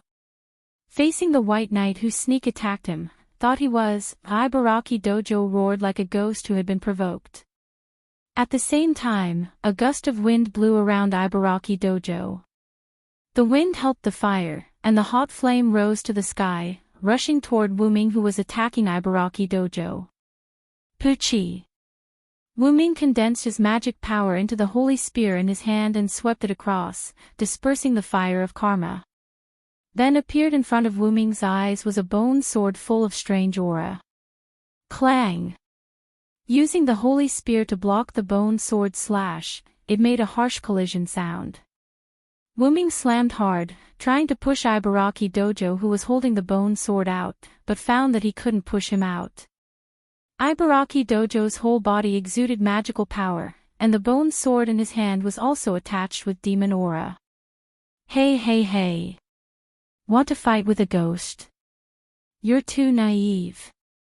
Ibaraki Dojo seemed to have found Wuming's mistake, and his face kept smiling, as if he was mocking and proud. Zzzzzzzzzzzzz, Wuming held the holy spear with both hands, and Ibaraki Dojo, who was holding the bone sword with both hands, kept exerting force. The holy spear and the bone sword rubbed against each other, making a harsh sound. Wuming really couldn't push Ibaraki Dojo away, but Wuming knew that although Ibaraki Dojo was a ghost, his strength as a servant didn't surpass Wuming. This point was discovered by Wuming when they fought, so it was reasonable to say that such a situation shouldn't happen. However, the other party seemed to have used an ability similar to the release of magic to strengthen his power. Ibaraki Kido's demonic aura was the best proof of this. However, Ibaraki Dojo wasn't the only one with skills, Wuming also had magical power. Boom! Wuming frowned, and a strong magical power burst out from the back of the armor below the shoulder, like a cloak, floating behind Wuming, and like a comet tail, providing Wuming with strength. As a result, Wuming gradually suppressed Ibaraki Dojo. What? Ibaraki Dojo was shocked. She did know that the White Knight in front of her had the strength to suppress her, but she didn't expect that she still couldn't suppress the opponent with the help of Ghost Seed Demon. Is this guy Berserker? How is he stronger than a ghost? Ibaraki Dojo complained loudly in annoyance. When she saw the White Knight in front of her holding a gun, she thought that her enemy was a gunman. Who would have thought that the other party was so strong? What a coincidence, I'm Berserker. Wuming was quite impressed with Ibaraki Kido. In this kind of situation, he still had the ability to chat with Wuming. Naturally, Wuming couldn't let him down. Damn it! Don't underestimate me. Ibaraki Dojo roared, and then swung her right hand down. That's right, maybe because the connection of the right hand was unstable, Ibaraki Dojo had been using her left hand to hold the sword. Ibaraki Dojo used her right arm to hold the bone sword, and her entire right hand fell down. As if she could control it, Ibaraki Dojo's right hand flew around Ibaraki Dojo. Was it Ibaraki Dojo's demonic hand that was cut off? Wuming Dojo's eyes narrowed, and Ibaraki Dojo finally had some free time. You didn't expect it, right? Since my right hand was cut off, although I took it back, it still couldn't connect with my right arm. Instead, it became my noble phantasm. Ibaraki Dojo looked at Wuming Dojo in front of her proudly. Take this. Reshuman Denji. The demonic hand that was floating around Ibaraki Dojo turned into a huge flaming demonic hand as Ibaraki Dojo's noble phantasm was released. Wuming felt a sense of danger from the demonic hand that was wrapped around the demonic hand. It was as if his noble armor was nothing and could hurt him at any time. However, even without the armor, Wuming Dojo wasn't weak. Therefore, he didn't do anything else and continued to suppress Ibaraki Dojo. Then, when the huge demonic hand grabbed Wuming, Wuming shouted calmly, "Karna!" Ha! Ibaraki Dojo looked at Wuming Dojo in confusion, not understanding what he meant. Brahmastra, Brahma, cover the earth.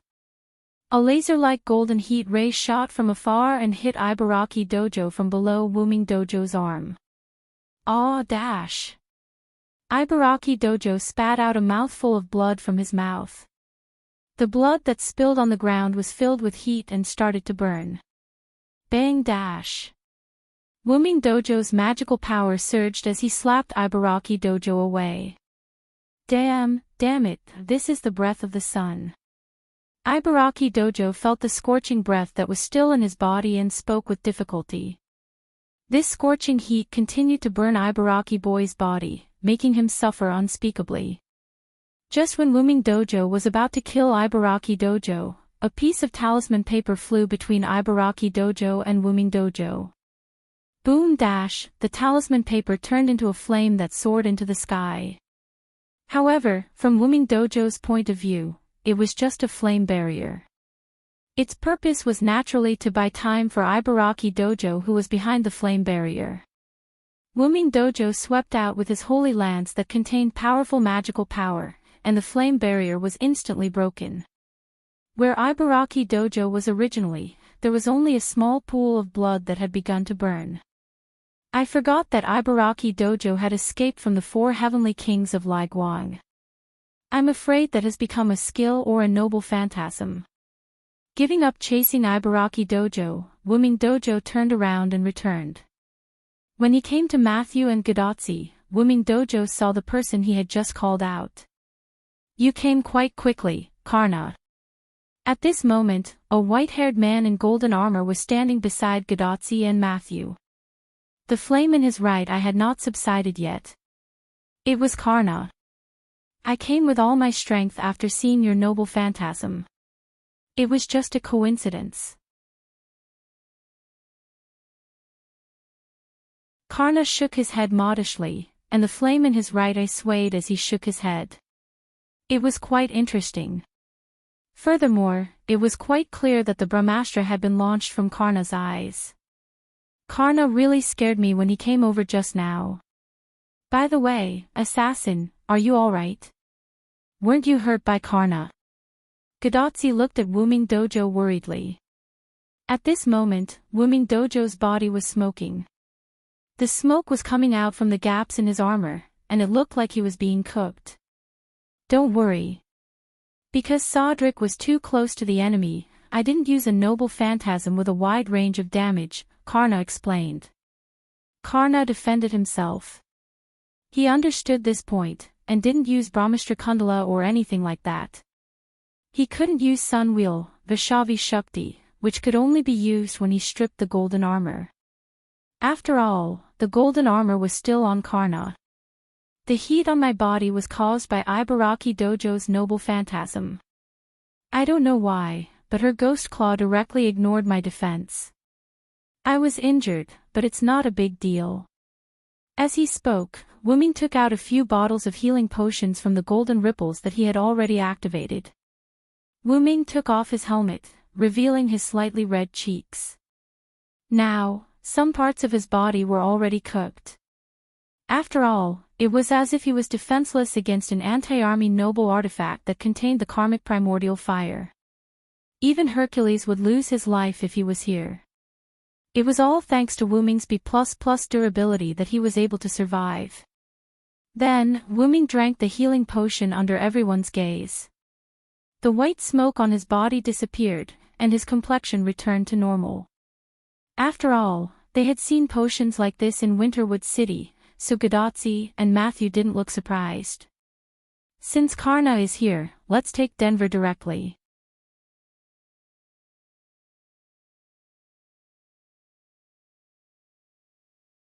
Chapter 507.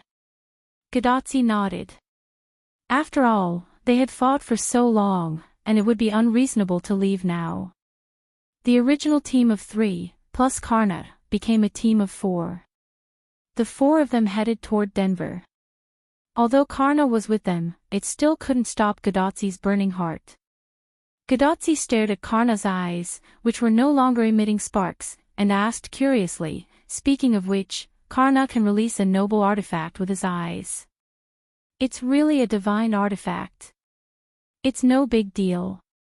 A true hero kills with his eyes, Karna replied casually. After all, he was a man of few words. Only you can say something like that. Wu Ming smiled helplessly at the side, then continued. I can't kill enemies with my eyes. I can only say that Karna is worthy of his reputation. Gadotsi and Matthew were amused by Wu Ming's teasing. In the face of Wu Ming's teasing, Karna didn't know what to say, so he didn't say anything. Although it's not very nice to interrupt you, you're about to go deep into the enemy's base. Is it really okay to look like you're going on a field trip? At this moment, Roman's voice suddenly came from Gadotsi's bracelet. This voice. Is it the magician with the magical ability? Although he couldn't see the person, Karna remembered Roman's voice. The magical ability Karna mentioned was the remote virtual screen. It seemed that many servants were interested in this kind of magic. This magician is right, we do seem to be too relaxed. Of course, Karna had always been a steady person. He was just Wu Ming and Gadotsi. Mashu also had a dignified look on her face, so she wasn't any worse than Karna. Senpai, I think the doctor is right. We really do look a little relaxed. Matthew whispered. You're right. Ahahaha. Gadotsi smiled awkwardly. However, Wu Ming shook his head. The fact that Tachika doesn't have any psychological pressure is the best support for us, so it's not wrong to relax a little. Even though Gadotsi basically didn't have the ability to provide support, plus, we look very relaxed, but haven't you noticed that the ghosts that were supposed to be attacking us are all gone? After repelling Ibaraki Boy, there were no more ghosts that came to attack Wu Ming's group. It seems that they don't think it's going to work no matter how many ghosts they send, Karna analyzed. However, compared to them not coming down to die, I'm more inclined to believe that those ghosts have all disappeared. Why do you say that? Gadotsi questioned Wu Ming's words. Yes, it's time for the genius. Suddenly, a Mona Lisa appeared beside Wu Ming and the others. Wu Ming had seen Da Vinci before, but Karna hadn't. Therefore, he was quite interested in this newcomer. Karna narrowed his eyes. He could feel that this was a servant. Da Vinci's servant. Matthew said with some confusion. Yes, it's the genius, Matthew. Roman went to the toilet. Da Vinci looked at Matthew with a smile, then began to explain. Although it's strange, the detector on my side has clearly detected that something is amiss ahead. The ahead mentioned by Da Vinci was a place like a cliff in front of them. Da Vinci's servant, but there's nothing in front. Gadotsi was also very puzzled. I forgot to mention this, Matthew. We can say that we have arrived in Denver. With that, Wu Ming walked toward the cliff. Gadotsi and the others also followed. The place where Gadotsi was located was not a cliff, but rather a flat area at the bottom of the mountain. Of course, even so, its average altitude was still 1,600 meters above sea level. A huge fortress similar to a Japanese-style ancient city is located below. That is the city of Denver. It can be said that the city of Denver is at the foot of the Rocky Mountains. I was a little worried about what to do if there was a mudslide or something. After the improvement of the genius, Chaldea's instrument has adapted to the high magic density environment.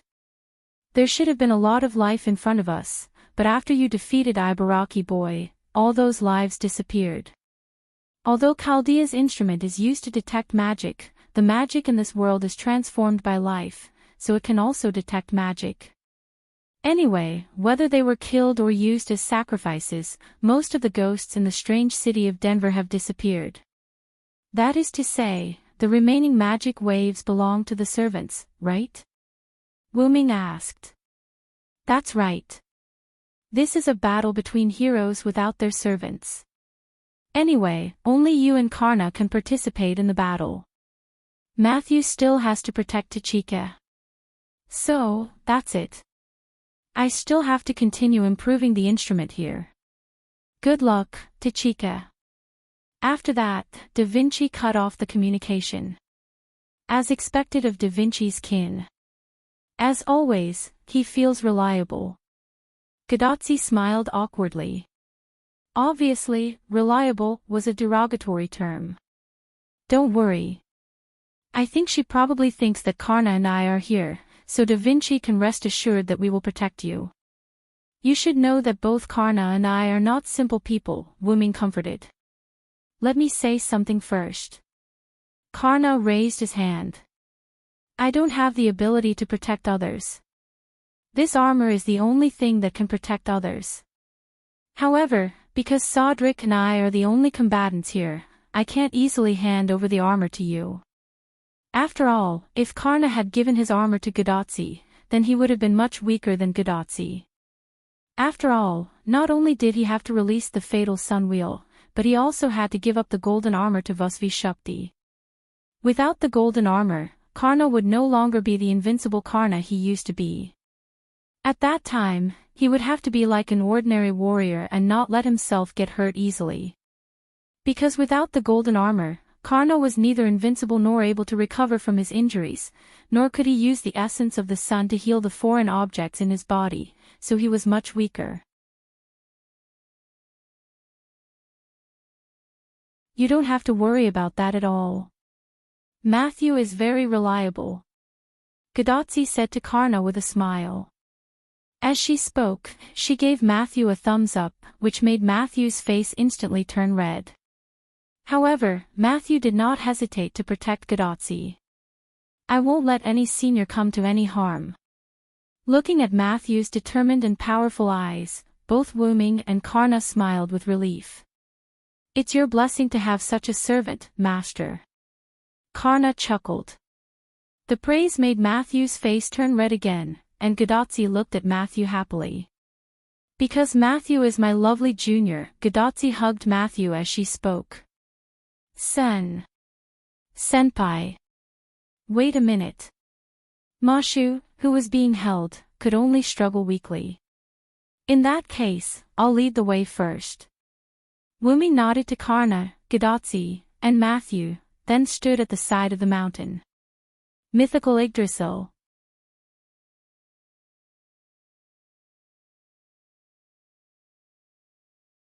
Chapter 508. Even Wu Ming knew that a town could not be built directly at the foot of a mountain, so Wu Ming did not think that others did not know about this problem. Moreover, the Denver city in front of him was completely built in Japanese style, and it was a huge city. It did not look like an ordinary city in this era. This was undoubtedly the trump card of a servant, a noble phantasm. Therefore, the way Wu Ming chose to open the way was definitely different from the usual way. Facing the Japanese city of mysteries, which only had a few servants left, Wu Ming's way of opening the way was to directly blast open the gate with his noble phantasm. With the release of his noble phantasm, Wu Ming was not in a hurry to throw out the holy spear. Instead, he held it with both hands and kept it hidden, constantly gathering mana and holy light. This huge amount of mana. Karna was a little shocked. This amount of mana was already comparable to all the mana of a first-class servant, and it was even slightly more than that. Moreover, at this moment, Wu Ming's attack was still enough to compete with Karna's solar wheel, Vasvi Shakti, in terms of explosive power. The reason why they only competed in terms of explosive power was because Karna's solar wheel, Vasvi Shakti, was an extremely special noble phantasm. It did not mean that it was only effective against gods, but it had an additional effect on gods. Moreover, if Karna released his noble phantasm and did not release it, he was afraid that his solar wheel, Vasvi Shakti, would be enough to overpower Wuming's attack. However, this was a joke. How could anyone let their enemy charge their noble phantasm? However, Wuming had been charging for so long, and no one came out to stop him. It seemed that his opponent really did let Wuming do whatever he wanted. He really did not know what his opponent was thinking. Karna was a little helpless, but he did not expect anyone to stop Wuming. He was just disappointed in his enemy. But then again, would the Japanese city be able to defend against Wuming's relic? Anyway, they would find out soon. Karna was looking forward to seeing how Wuming would complete the relic's relic. After all, if the noble phantasm was to explode here, he would be able to survive with his golden armor.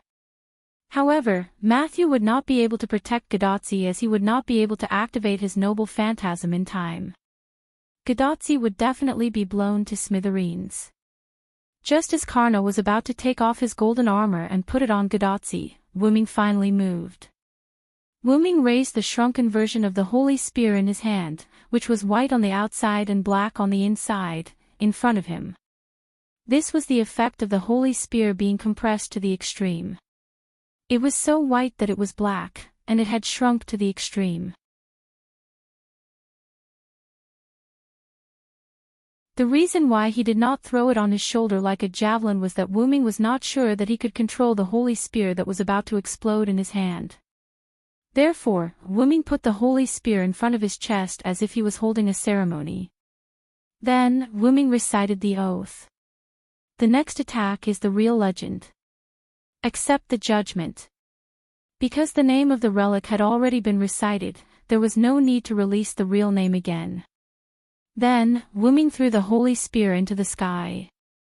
The holy spear, which was so white that it was almost black, penetrated the clouds. It was like some kind of attack that fell from the sky, and it flew away without a trace. Then, like a divine punishment, the sky and earth changed color. In the sky above the Japanese city of mysteries, black clouds were constantly rotating with faint thunder and lightning. The vortex in the middle began to shine like hidden thunder, which made people frown. Gadotsi and Matthew looked at this scene and were both stunned. This was a lot more than the previous battle. Of course, the servants in this Japanese city of mysteries must have noticed it too. Then, Wuming snapped his fingers. Pa! In an instant, white light covered the entire land. After some time, Gadotsi opened her eyes. She rubbed her eyes that were uncomfortable because of the sudden strong light. Then, Gadotsi began to look around. Matthew was holding a shield to protect Gadotsi, while Karna was in front of Matthew, using his body as a shield. Matthew did it subconsciously. He did not know that Wuming had calculated the range of the attack, and he did not know that the damage of the relic would not affect here. However, some of the wind swept over. That was why Karna chose to stay in front of Matthew and Gadotsi when he knew that there would be no actual harm. This move is too cruel. Gadotsi held back for a long time, and that was all she could say. Karna nodded. Wuming's move was comparable to his Godslayer spear. It was quite destructive. However, Wuming waved his hand calmly. After all, no one came out to disturb me. This is a rare opportunity. If I don't accumulate more mana, wouldn't I be sorry? That was the terrifying thing about Wuming's spiritual base. It did not seem to be too powerful, and it felt no different from the previous servants' bodies. However, that was not the case. The interior of this spiritual base had been carefully modified by Wuming, and the modification took place in the root. It could be said that if Wuming wanted to, he only needed to accumulate power for a day and a night, and then use the relic to self-destruct. Then, the American continent, which was the singularity, would disappear. Wuming completely removed the restrictions of the spiritual base in the root. In other words, as long as it was an attack that could be achieved in theory, Wu Ming could do it now. Just like the self-destruct of the American continent mentioned earlier, if there was enough mana and he could control it, Wu Ming was fully capable of destroying the singularity. Wu Ming's cheating method was not what it looked like on the surface. Of course, part of the power provided by the Holy Grail was also part of it. Although the Holy Grail had always seemed useless, it was something that the Magic King used to confuse people. How could it be so simple? After Chaldea recovered the Holy Grail, he also nervously protected it. Da Vinci also studied it very carefully. Naturally, the Holy Grail could not be underestimated. Of course, Wu Ming was here to save the singularity, not to destroy it, so he would not blow up the American continent. Gadotzi and Matthew, who had just come to their senses, smiled awkwardly after hearing Wu Ming's words. Moreover, don't underestimate this city. Although it didn't completely block it, it can still be considered to have blocked my noble artifact. Wu Ming's words stunned Gadotzi, Matthew, and Karna. Gadotzi and Matthew were surprised that the other party could actually block such a terrifying relic, while Karna was surprised that there was a city that could block a relic that was comparable to his Godslayer spear. With this thought in mind, the three of them looked at the Japanese-style city below. The originally gorgeous and dignified city had been damaged as if it had experienced a natural disaster. The outer city towers had basically collapsed, and the various pavilions and houses inside were almost completely destroyed. The entire city could be said to be in a sorry state. Only the palace-like hall in the center was still intact, but it had lost its previous gorgeous and dignified aura and color, giving a feeling that it had lost its power. Let's go. My relic only destroyed the other party's relic. I'm afraid the servants on the other side did not suffer any damage. After Wu Ming finished speaking, Gadotzi and Matthew looked at each other and nodded encouragingly. Then, let's take the Holy Grail here today. In this way, the four of them moved toward the dilapidated city.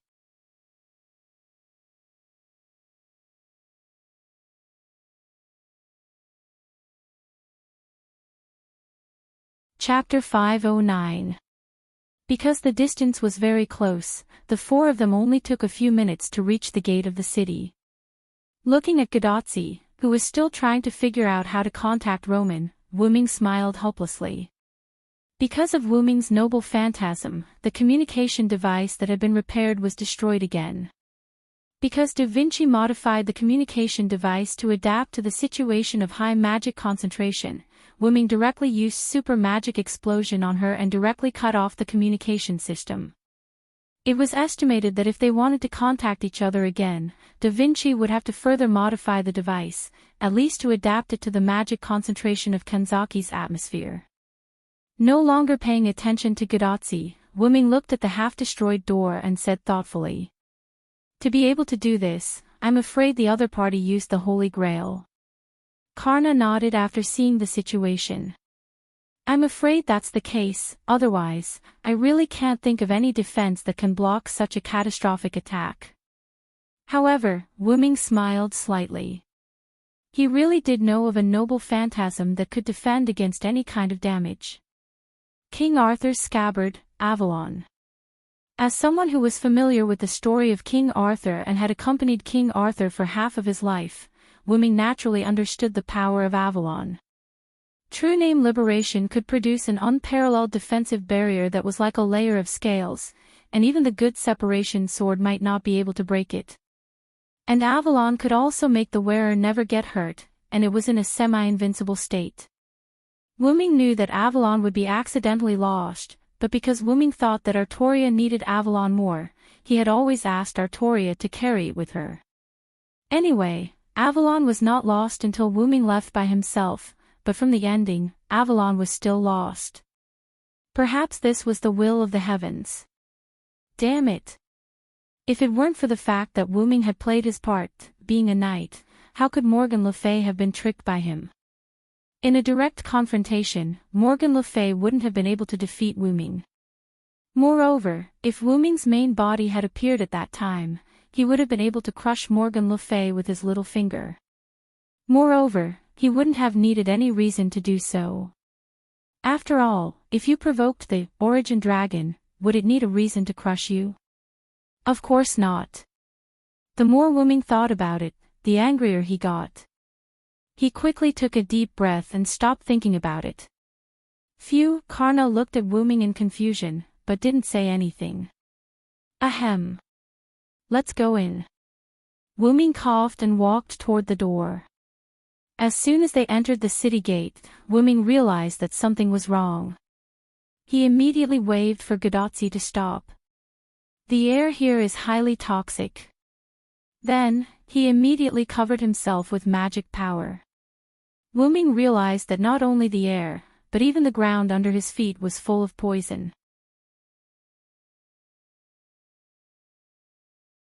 Strangely, the poison didn't spread outside. It was as if the city was an inherent enchantment filled with poison.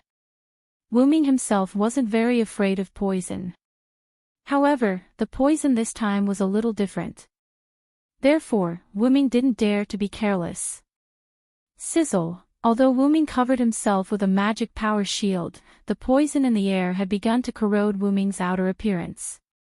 This poison is a little too strong. Wu Ming increased the magic power output of his magic power shield. Then, I can't go in. Gadotzi was a little disappointed. Wu Ming looked at Gadotzi awkwardly. Do you really think this is a tourist attraction? Now, it's time for me to take action, Karna said. After all, Wu Ming had invited him to deal with the poison. Karna walked through the gate and waved his spear. The true sun fire burst out of his body and began to burn the poison. The ground was penetrated by Karna's flames and gradually turned red, as if lava was about to erupt. The air was also covered and burned by Karna's flames. It's really working, Matthew said excitedly.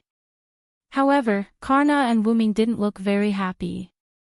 Because both Wu Ming and Karna could feel that the burned area was filled with poison again. This poison seemed to be inexhaustible. Even if one area was burned, the poison in other areas would fill in. Even the poison that filled and made Karna's flames burn more vigorously. Smelling the intoxicating smell in the air, Wu Ming said without hesitation.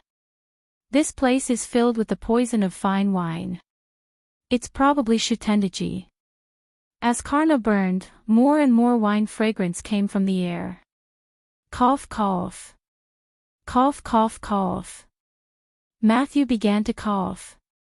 Matthew, are you okay? Gadotzi looked at Matthew worriedly. Matthew's face was purple. There was no doubt that he was poisoned. Wu Ming took out a bottle of potion from his golden ripple and threw it into Gadotzi's hand. It seems that Shutendaji's poison has begun to spread. Matthew is poisoned. This is the antidote. Give it to Matthew. After hearing Wu Ming's words, Gadotzi hurriedly uncorked the potion bottle and carefully helped Matthew drink the potion. After drinking the potion, Matthew's complexion immediately improved. It had to be said that the game's products were all excellent. Detoxification was like a rule. Because of the characteristics of the antidote, Matthew was no longer poisoned. Thank you very much, Senpai Cylinder. Matthew thanked Wu Ming. Hearing such solemn words, Wu Ming seemed to see Galahad. Compared to Cylinder, I prefer you to call me by my other name. Matthew looked at Wu Ming in confusion. I'm kidding. Matthew, just be Matthew. The rest is just a matter of people abandoned by time. Don't worry about it. To be honest, if Matthew really copied Galahad's words, Wu Ming would not be very happy. After all, being himself was the most important thing. Then, without waiting for Matthew to respond to Wu Ming's words, Wu Ming took out a few bottles of potions from his golden ripples and threw them to Matthew and Gadotzi. Tachika, you and Matthew take these bottles of antidote and immediately return to the place where we were just now. The poison here will spread soon. It's not safe. Leave it to me and Karna, Wu Ming said solemnly. Okay, I got it. Gadotzi also answered Wu Ming seriously. She also knew the seriousness of the matter. Just the spread of the poison was enough to poison Matthew. She was afraid that it would be very dangerous inside. As a qualified master, Gadotzi made a gesture of complete trust in his servant. Then, I'll leave it to you. Cylinder, Karna, I need you to tell me the story of what will happen here. Gadotzi smiled at the two people who were already standing in the poison area. No problem. Understood, master. Wu Ming and Karna said without hesitation. Then, Gadotzi and Matthew, who had recovered, began to run away from the poison area. Wu Ming looked at Gadotzi's figure and touched his chin thoughtfully. It seemed that Tachika's poison resistance was not that simple. In this case, he did not have to worry about her safety. As for Matthew, he would be fine with a few bottles of antidote. Relieved, Wu Ming looked at Karna. How is it? You should be fine, right? Karna seemed to be verifying something, and flames burst out of his body. Although I can't completely burn these poisons, they can't hurt me either. The son of the sun god was not just for show. Then let's go and find out the truth of all this.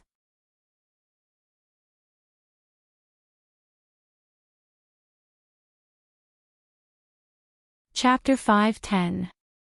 This poison that defied common sense was able to block Wu Ming's precious artifact. They were clearly a power, yet they knew their place. This was what they were currently puzzled about. However, there was a more important point. They had to retrieve the Holy Grail and save this era. Therefore, it would be best if they could retrieve the Holy Grail without bloodshed and without any casualties on either side. However, from Lulu's previous attack and the current poison, it was clear that the other side had no intention of making peace. It could only be said that the heroic spirits were a group of super problematic characters who were bored in the heroic spirit palace. The reason why heroic spirits were called heroes or anti-heroes was that they were different from ordinary people. And these differences had long since established their identities as problematic characters. If they met someone they liked, the other party would instantly become brothers with them. However, if they didn't like the other party, they wouldn't need any fancy reasons. Just the simple reason of not liking the other party was enough to make them fight. However, it was precisely because of this casual nature that these heroes became heroic spirits. It was also because of the personalities of heroic spirits that Gadotzi didn't show any fear on this journey to save humanity. After all, Gadotzi held the fate of humanity in her hands. However, Gadotzi wouldn't complain or be afraid because she had Matthew by her side, a companion full of personalities on the road. Cough cough. However, it was also because some heroic spirits were too individualistic that they stood on the opposite side of reason. At least, that was the case for now. Just like the female high school student in front of Wu Ming and Karna. Next, this road is blocked, Lulu said to Wu Ming and Karna kindly. Although she was also in this poisonous area, for some reason, she wasn't affected by the poison at all. As if she had guessed Wu Ming and Karna's thoughts, Lulu waved her hand and began to explain. Of course, Shutendaji's poison is very strong, and it doesn't differentiate between friend and foe. I am also affected here. Of course, Wu Ming really didn't want to know. Then, Lulu's body slightly emitted a trace of magic, and a faint golden light attached to her body. It's all thanks to the Holy Grail. Holy Grail, Wu Ming could more or less guess what was going on. After coming into contact with the Holy Grail, he had temporarily gained immunity to Shutendaji's poison. Okay, then I'll leave this holy maiden, who also has divinity like you, to you, Karna. After Karna nodded, Wu Ming changed direction and continued to walk toward the central hall. No, wait a minute. Why did you leave just like that? Ling Lu Guzan felt helpless when he saw Wu Ming leave without paying attention to him.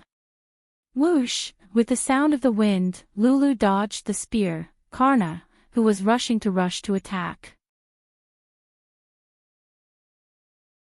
You to me, Karna, you, to attack, Lulu's to me. Lulu's to say, Karna, Lulu to attack, to kills to hit full, you, attack. Since you're an enemy, then let's fight. Karna, who had transformed into an aloof Adonis, didn't say anything else and swung his spear at Lulu again. Bang! A samurai sword emitting a golden and silver glow blocked Karna's spear. Lulu took out the Samantabhadra wisdom sword from somewhere and blocked Karna's attack. Since the Samantabhadra had already appeared, the Samantabhadra naturally appeared as well. A samurai sword emitting a golden glow floated in the sky. It was the Samantabhadra. The Samantabhadra split from 1 to 2, 2 to 4, and 4 to 8. In just a few seconds, it had split into hundreds of Samantabhadra. Then I'm going to get serious too. Take this attack, demigod hero of India. Ling Lu's previous carelessness was replaced by a solemn expression. Tenki aim, heavenly phantom rain. In an instant, hundreds of Samantabhadra fell directly in front of Karna and Lulu, causing a violent explosion. Boom! Boom! Boom! In front of him, Wuming heard the explosion behind him and glanced sideways. You should have no problem dealing with Lulu, right? Good luck, Karna. With that, Wuming sped up and ran toward the central hall. When he was almost at the front of the hall, a woman in a gorgeous blue dress that resembled a witch's costume appeared in front of Wuming, half kneeling. She had the same fox ears and tail as Lulu, but the fox in front of Wuming looked a little like a wife. However, if Wuming wasn't mistaken, she had 6 tails behind her. Although the fox looked weak, it had a lot of magic power in its body. Moreover, she had a golden glow on her body. There was no doubt that she had come into contact with the Holy Grail and obtained a temporary immunity. A second fox, in addition to your rather strong magic power, based on my guess, you should be one of the 3 great demons along with Shitendaji and Daitengu, Tamamonome. However, from what I know, Tamamonome should have 9 tails, but you actually only have 6. Saying so, Wuming looks towards the fox spirit who is standing in front of the main hall. To be honest, other than Tamamonome, Wuming couldn't think of anyone else who could have a fox spirit that was on par with Lulu. Although he was curious why she was half kneeling. Yes, I've been waiting for you for a long time, Sarendra-sama. As for the number of tails, it's only because I haven't recovered my strength. Tamamonome easily admitted her identity. Tamamonome seemed to be in a good mood. The 6 tails behind her swayed, and her body emitted a trace of mana. Wuming frowned slightly and said, "This familiar mana. I'm afraid you're the one who saved Ibaraki Duji." Wuming felt this magic power. It was the same magic power that appeared on the talisman paper in front of Ibaraki Boy. Yes, you're right, Sarendra-sama. Tamamonome said with a smile. He felt that this woman was getting stranger. Wuming pondered. Then, if you can step aside, I think we can continue to talk like this. Although Wuming didn't think that she would easily step aside. After all, she was one of the 3 great monsters of Japan, the white-faced golden 9-tailed fox. Moreover, it was said that Tamamonome was actually the incarnation of the Japanese sun god, Amaterasu. Those who were related to gods were not to be trifled with. Take Ling Lu Guzan for example. Don't be fooled by her abnormal appearance. She was not someone to be trifled with. Wuming didn't think that she was a simple servant who could successfully ambush his group and survive after being blown up by his noble phantasm. At the very least, this Tamamonome and Lulu Guzan weren't as simple as they looked. After all, the most important point was that Wuming never told Tamamonome that his name was Sarender. She must have learned about Wuming's information through some means. Wuming judged. Fortunately, she didn't know Wuming's name as the Root Dragon. Otherwise, Wuming would really be shocked. Then, just as Wuming was about to make the first move, Tamamonome spoke. Her words shocked him from another perspective. Of course, Sarandar-sama. Then, Wuming looked at Tamamo-no-me with a strange and unbelievable look. Did Shutendaji know that you betrayed him? You may not know, but Shutendaji has left this hall. Wuming was taken aback. She left here, how rare. Wuming instantly thought of a possibility. Yes, it's what you think. Tamamo-no-me said instantly. Wuming didn't enter the hall. Instead, he immediately turned around and prepared to leave. However, as if he thought of something again, Wuming stopped and turned to look at Tamamo-no-me. I have a question, why did you tell me this news? Tamamo-no-me seemed to have heard the question she wanted to ask, and there was a smile on the corner of her mouth. Because I want to marry you, Wuming-sama. In an instant, Wuming's eyes widened.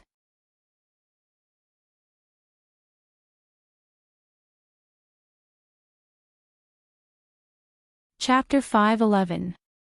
Wuming's eyes widened, showing that his heart was not calm.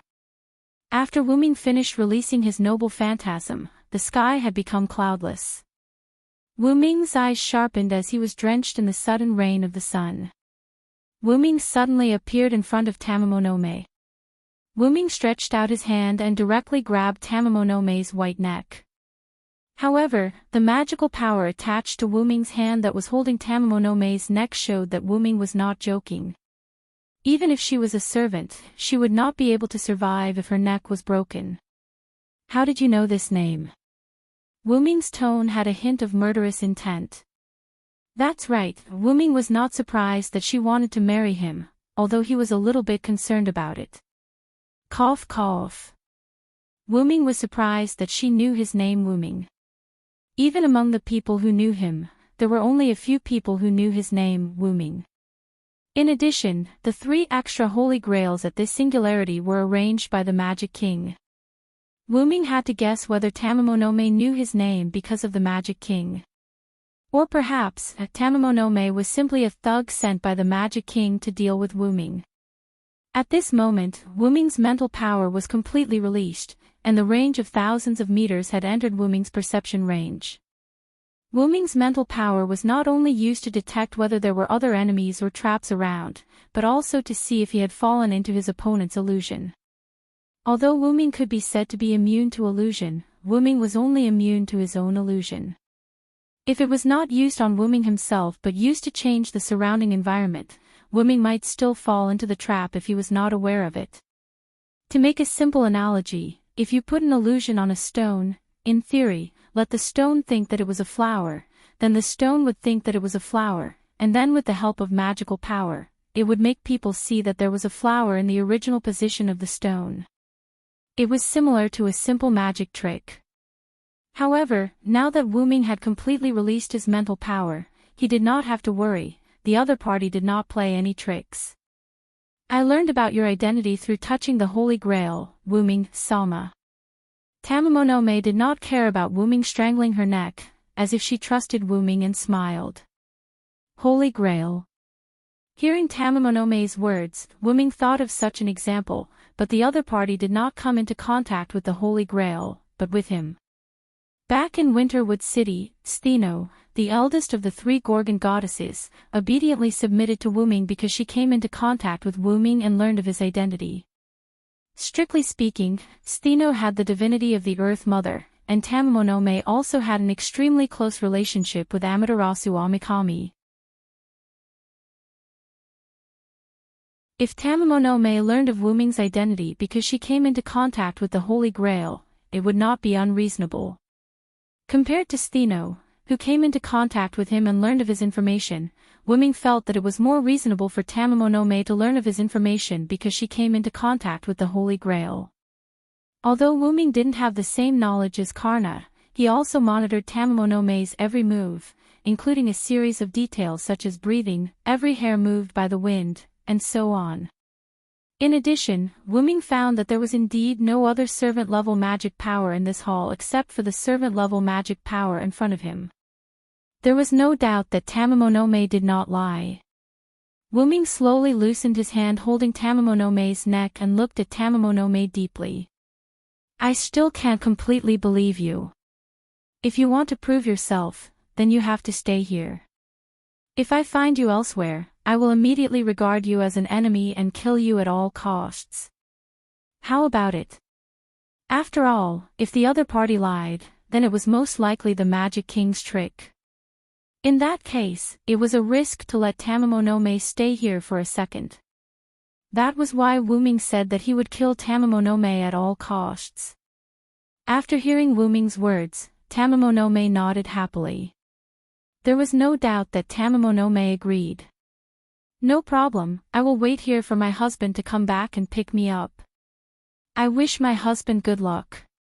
With that, Tamamo-no-me bent her upper body, folded her hands, and lay on the ground like a Japanese woman saluting her husband. Facing Tamamo-no-me calling him husband, Wu-ming frowned.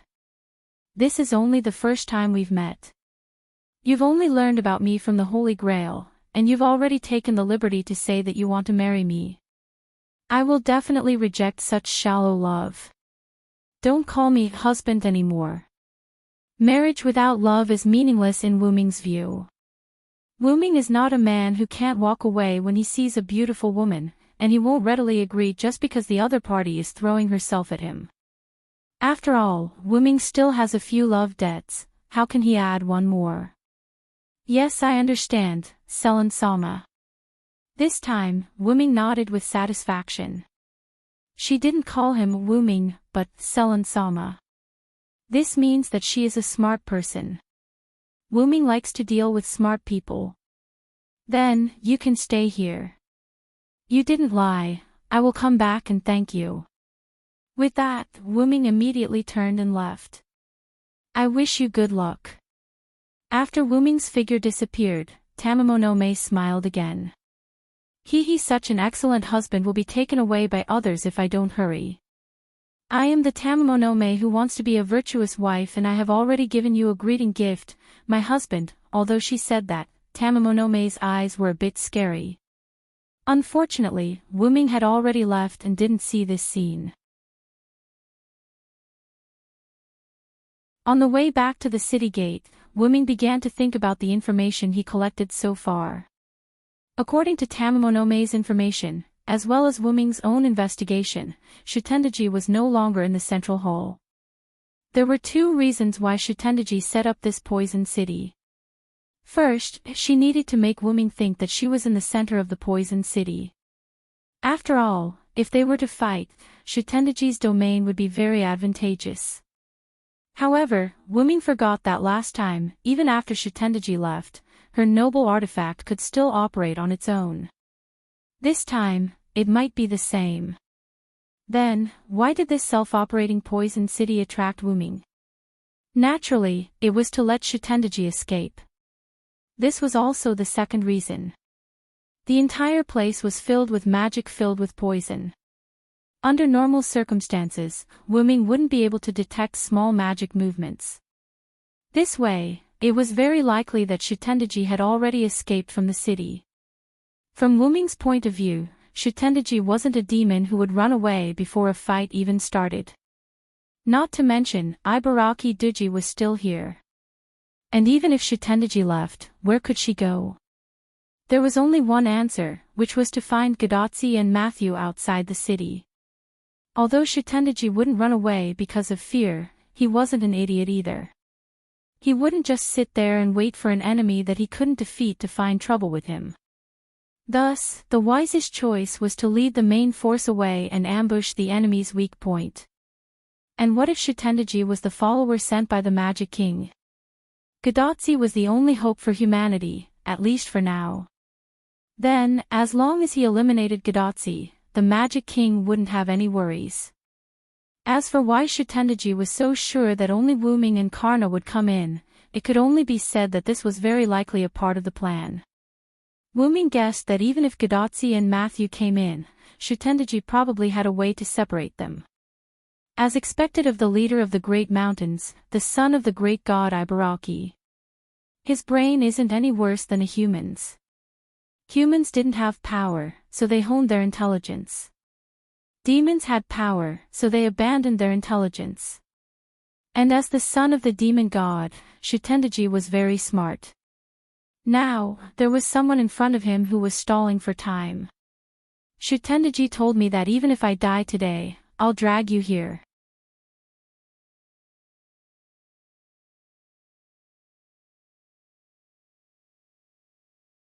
Chapter 5:12. Ibaraki Duji said domineeringly to Wuming. The bone sword in his hand was faintly discernible. Although he couldn't tell if Ibaraki Duji was also immune to the Holy Grail, he was able to walk through the poison as if it didn't exist. But then again, since he lived so close to Shutendaji all year round and wasn't poisoned, he should have some sort of immunity. Who cares? There was one thing that was without a doubt. Ibaraki Duji was sent by Shutendaji to stop Wuming. You're quite well-mannered, Ibaraki. Wuming greeted Ibaraki Duji. Waha, it's alright, after all, I have something like the Holy Grail. Asterisk cough cough, asterisk shut up, you and I aren't close enough to greet each other. Ibaraki Duji laughed, but then realized that this was an enemy, so he quickly changed his attitude. No matter how he looked at it, Ibaraki Duji seemed unreliable, but no matter what, he was still the well-known Rashomon ghost, Ibaraki Duji. If that's the case, then Shutendaji must have gone to find Karna, Silent said calmly. He, Shutendaji is obviously looking for that human girl, why would he go find that terrifying son? Asterisk cough cough asterisk of course, it's not that Shutendaji is afraid of that guy, it's just that there's no need to understand. The son was obviously referring to Karna. Like a child, Ibaraki Duji was trying very hard to protect Shutendaji. Is that so? Thank you, Ibaraki Duji. Wuming smiled lightly, now he was sure of Shutendaji's whereabouts. On the other hand, Shutendaji who heard Wuming's thanks had a strange expression. Forget it, I don't care what you're saying, if it wasn't for that son, how could I have escaped so pathetically? Asterisk cough cough asterisk retreat, and I was even mocked by that son fox, damn it. Ibaraki Duji didn't realize that he had fallen into Wuming's trap, and was still throwing a tantrum. Sure enough, anything related to the son isn't a good thing. You too. Today, let me, Ibaraki Dojo, end your light. With a roar, Ibaraki Dojo's left hand stabbed the bone blade into the ground, then raised his right hand and aimed at Wuming. Thou must experience the true appearance of us ghosts. His right arm, which had been severed by a treacherous scheme and then regained after losing it, had turned into a freak. Let's go, Hellfire. In an instant, Ibaraki Kito's right hand burned with a strange flame. It turned out that the reason why the servants liked to chant before releasing their noble phantoms was to strengthen their noble phantoms. Of course, there was also a saying that it was more handsome. Asterisk cough asterisk just as Wuming was about to release his noble artifact to receive the attack, Wuming realized that Ibaraki boy had not fully released his noble artifact. It's not over yet. Ibaraki Kito's left hand moved away from the bone sword and placed it on his right hand. There's more than just this amount of karmic fire. Let the karmic fire of the great mountains burn. In an instant, the flame on Ibaraki Kito's right arm skyrocketed, showing an extreme golden color. Ibaraki Dojo's body was completely engulfed in flames, the only thing that could be seen was that red to the point of gold, and then gold to the point of blackening. This time, Wuming did not dare to be careless. It was obvious that his opponent had combined two noble phantoms into one. Moreover, in Wuming's perception, Wuming clearly noticed that Ibaraki Kito's spiritual base was gradually collapsing. There was no doubt that this was the last noble phantoms of the fused life. Dual noble phantoms coupled with the burning of life, this was the degree of 1 + 1 + 1 greater than 3. The power was much stronger than the previous military noble phantoms, and it was comparable to the Holy Sword. In short, Wuming did not have the confidence to block Ibaraki Kito's double noble phantoms that sacrificed his life. However, Ibaraki Kito's action of burning life touched Wuming's heart. Wuming remembered what Ibaraki Kido had said before. Even if I die today, I will drag you here with me. Those who could become heroic spirits were all heroes without exception. However, the reason why anti-heroes could become heroic spirits and enter the martyr's palace was because of their merits. Entering the martyr's palace after death was not only a comfort of losing one's freedom, but also a recognition of two great restraints. Wuming was deeply touched by Ibaraki Kido's spirit of sacrificing himself for Shutendaji, which went beyond friendship. Wuming smiled gratifyingly. Then, I'll properly receive your strongest attack, Ibaraki Kido. After saying that, the spear in Wuming's hand dissipated into mana. Wuming opened his arms, and the armor on his body was completely removed from Wuming's body. Wuming's noble phantoms were permanent noble phantoms, but it did not mean that they could not be released. Finally, the removed armor gathered in front of Wuming, constantly changing and combining. A holy knight's shield that was as tall as a person, similar to Matthew's shield, floated in front of Wuming. Wuming was dressed in white. He grabbed the handle behind the shield and placed it on the ground. This is my strongest noble phantoms, the proof of my identity as the strongest knight, Vilo silenced. It's a concept defensive noble phantoms. Ibaraki Kido did not release his noble phantoms. Instead, he quietly listened to Wuming's speech. Wuming did not know if Ibaraki Kido was still alive, as he could no longer sense his aura. Let me see if your feelings for Shutendaji, which surpasses friendship, can break this knight's proof and concept relic. Wuming's words were like an opportunity. After Wuming finished speaking, Ibaraki Boy's final noble artifact was released. The black gold ghostly hand left Ibaraki Boy. After it left, the ghostly hand continued to expand until it became incomparably huge. It was as if Ibaraki Boy had really sacrificed his life. The final cry of the noble artifact sounded incomparably mournful in Wuming's ears. Gift mined Arthur, Arthur's gift armor. Wuming did not shout with all his might like Ibaraki Dojo. Instead, he was like a holy king, calmly and elegantly reading out the true name of the noble artifact. In an instant, the knight's shield that was as tall as a person shone brightly. There was nothing fancy about it. The knight's shield merely released a light film. The defensive wall formed by the light film started from the shield. The light film first enveloped Wuming, then it began to expand up, down, left, and right.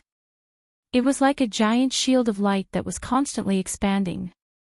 When the ghostly hand approached Wuming, it had expanded to a height of 100 meters. It was like a monstrous devil's hand, trying to grab Wuming. The defensive wall in front of Wuming seemed to be responding to Ibaraki Boy's noble artifact. It expanded to the same width and height as the black gold ghostly hand. In the next second, the giant ghostly hand and the defensive light film came into contact. Rumble. In front of the central hall, Tamamonome was still half kneeling in front of the hall, looking at the nuclear explosion that happened not far away. Because of Wuming's defensive light film, the impact of the explosion did not spread to her. Even the sound of the explosion did not reach her.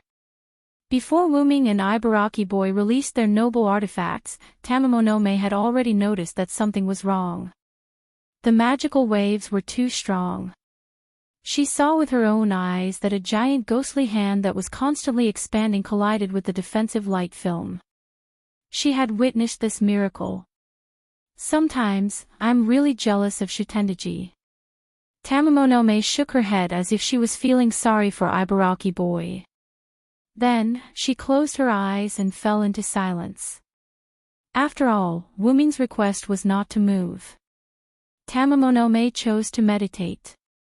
On the other hand, Karna and Suzaku Misaki were affected by the explosion. Suzaku Misaki was blown to the side. Karna tried his best to stabilize himself and looked at the explosion. Is this Cylinder's doing? Then I should end this quickly. Outside the city, Gadotsi stood behind Matthew. She was shocked by the huge explosion in the city. Matthew did not have the time to care about the explosion in the city. Instead, he focused on Shutendaji in front of him. However, Shutendaji was not paying attention to Matthew and Gadotsi. Instead, he was looking at the explosion. She could sense that it was Ibaraki boy's noble artifact.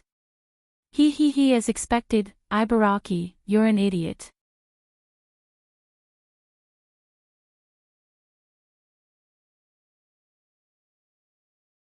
Chapter 5:13. Although Shutendaji was smiling, his smile wasn't sincere. On the contrary, there was a hint of pain in his smile, but Shutendaji managed to cover it up. She did tell Ibaraki to try his best to stop Wuming, but she didn't tell him to risk his life. Shutendaji liked to tease Ibaraki Duji, but that was also a kind of love. Ibaraki knew this, so he tried to delay Wuming. For the sake of Shutendaji, Ibaraki sacrificed himself. Although they were both servants, it wasn't easy to meet a close friend. Moreover, servants could be said to have a second life. To be able to meet a close friend in a second life, Shutendaji was very happy. He opened his wine gourd, smiled, and took a sip. Shutendaji no longer paid attention to the explosion. Then, let's continue. I'm looking forward to seeing if the little girl can block my poison. Matthew clenched his teeth with a bitter expression. This time, it's really bad. At this time, a white angel walked out from the side. In the center of the explosion, where Wuming was. Wuming didn't hear any sound, and he didn't see any color other than white. The light membrane calculated the explosion from the collision of the noble phantasm as damage, and the dazzling light from the noble phantasm as damage. Therefore, Wuming's noble phantasm isolated the sound and scene. That was why Wuming could only see white and couldn't hear the explosion. However, one thing was certain. Wuming successfully defended against Ibaraki Duji's noble phantasm. Because Wuming's noble phantasm wasn't destroyed, Wuming didn't die was the best proof. However, this was how it should be. It's such a pity, Ibaraki Duji. The concept noble phantasm under the time paradox can't be destroyed by flames comparable to the sacred sword. This was Wuming's biggest cheat.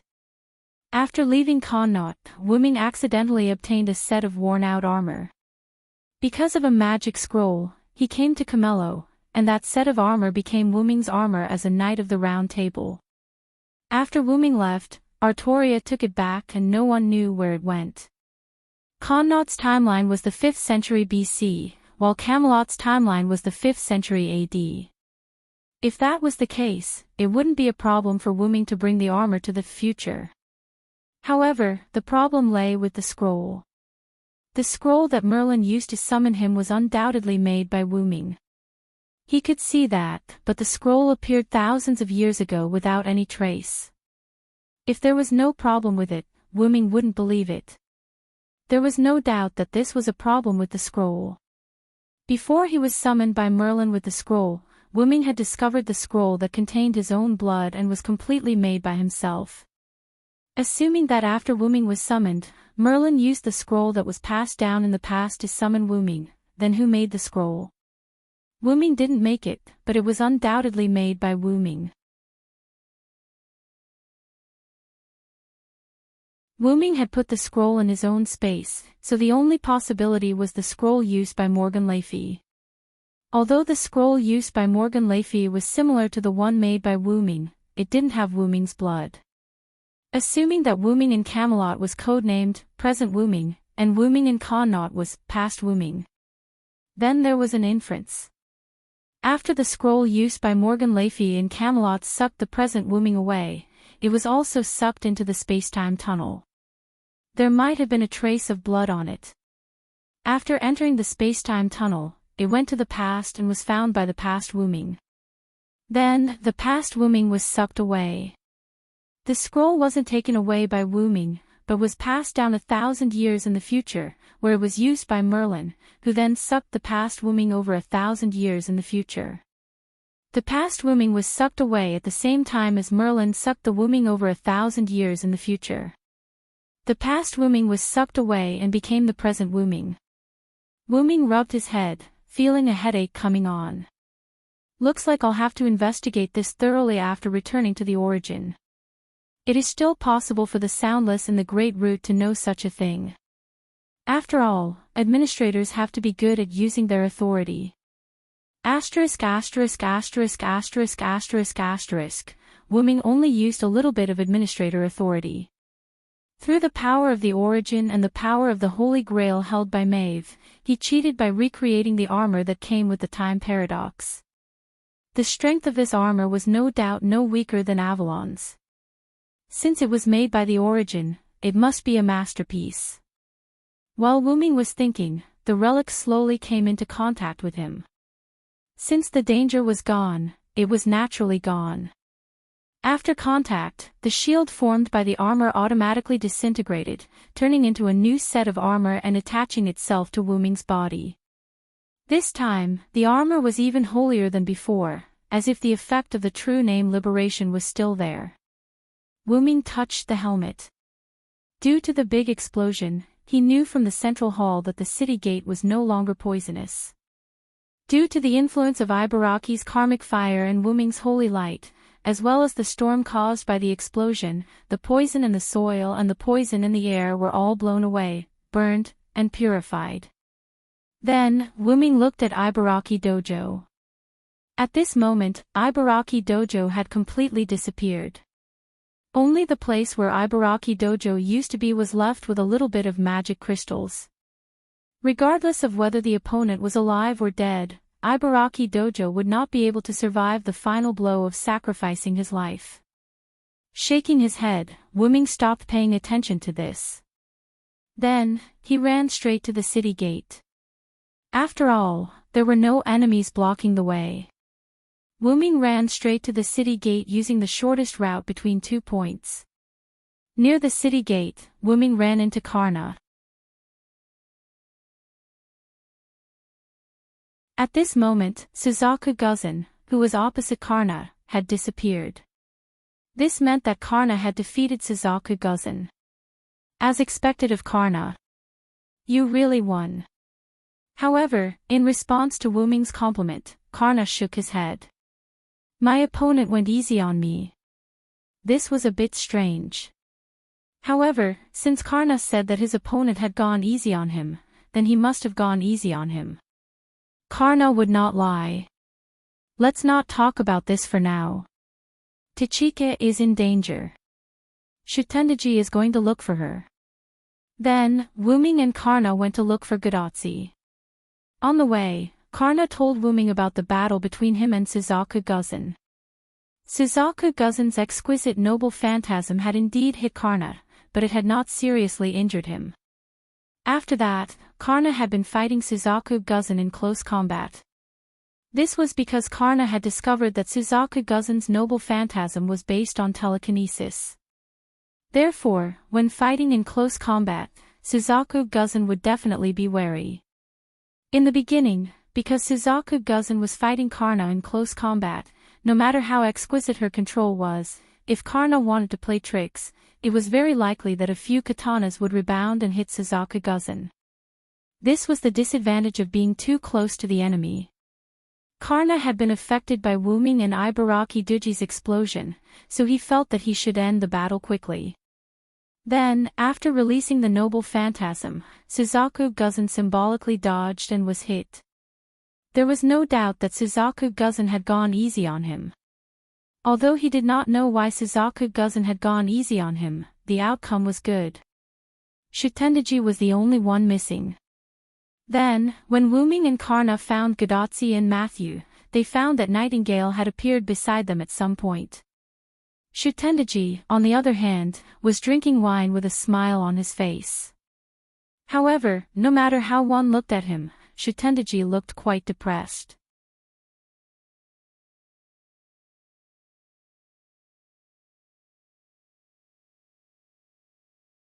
Chapter 5:14.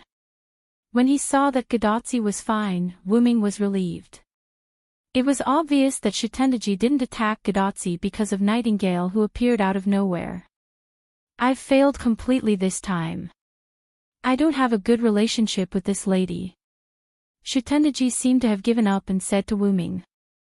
Although Wuming didn't understand Nightingale's ability, seeing that she was a nurse, he guessed that her noble phantasm should be something like healing or purification.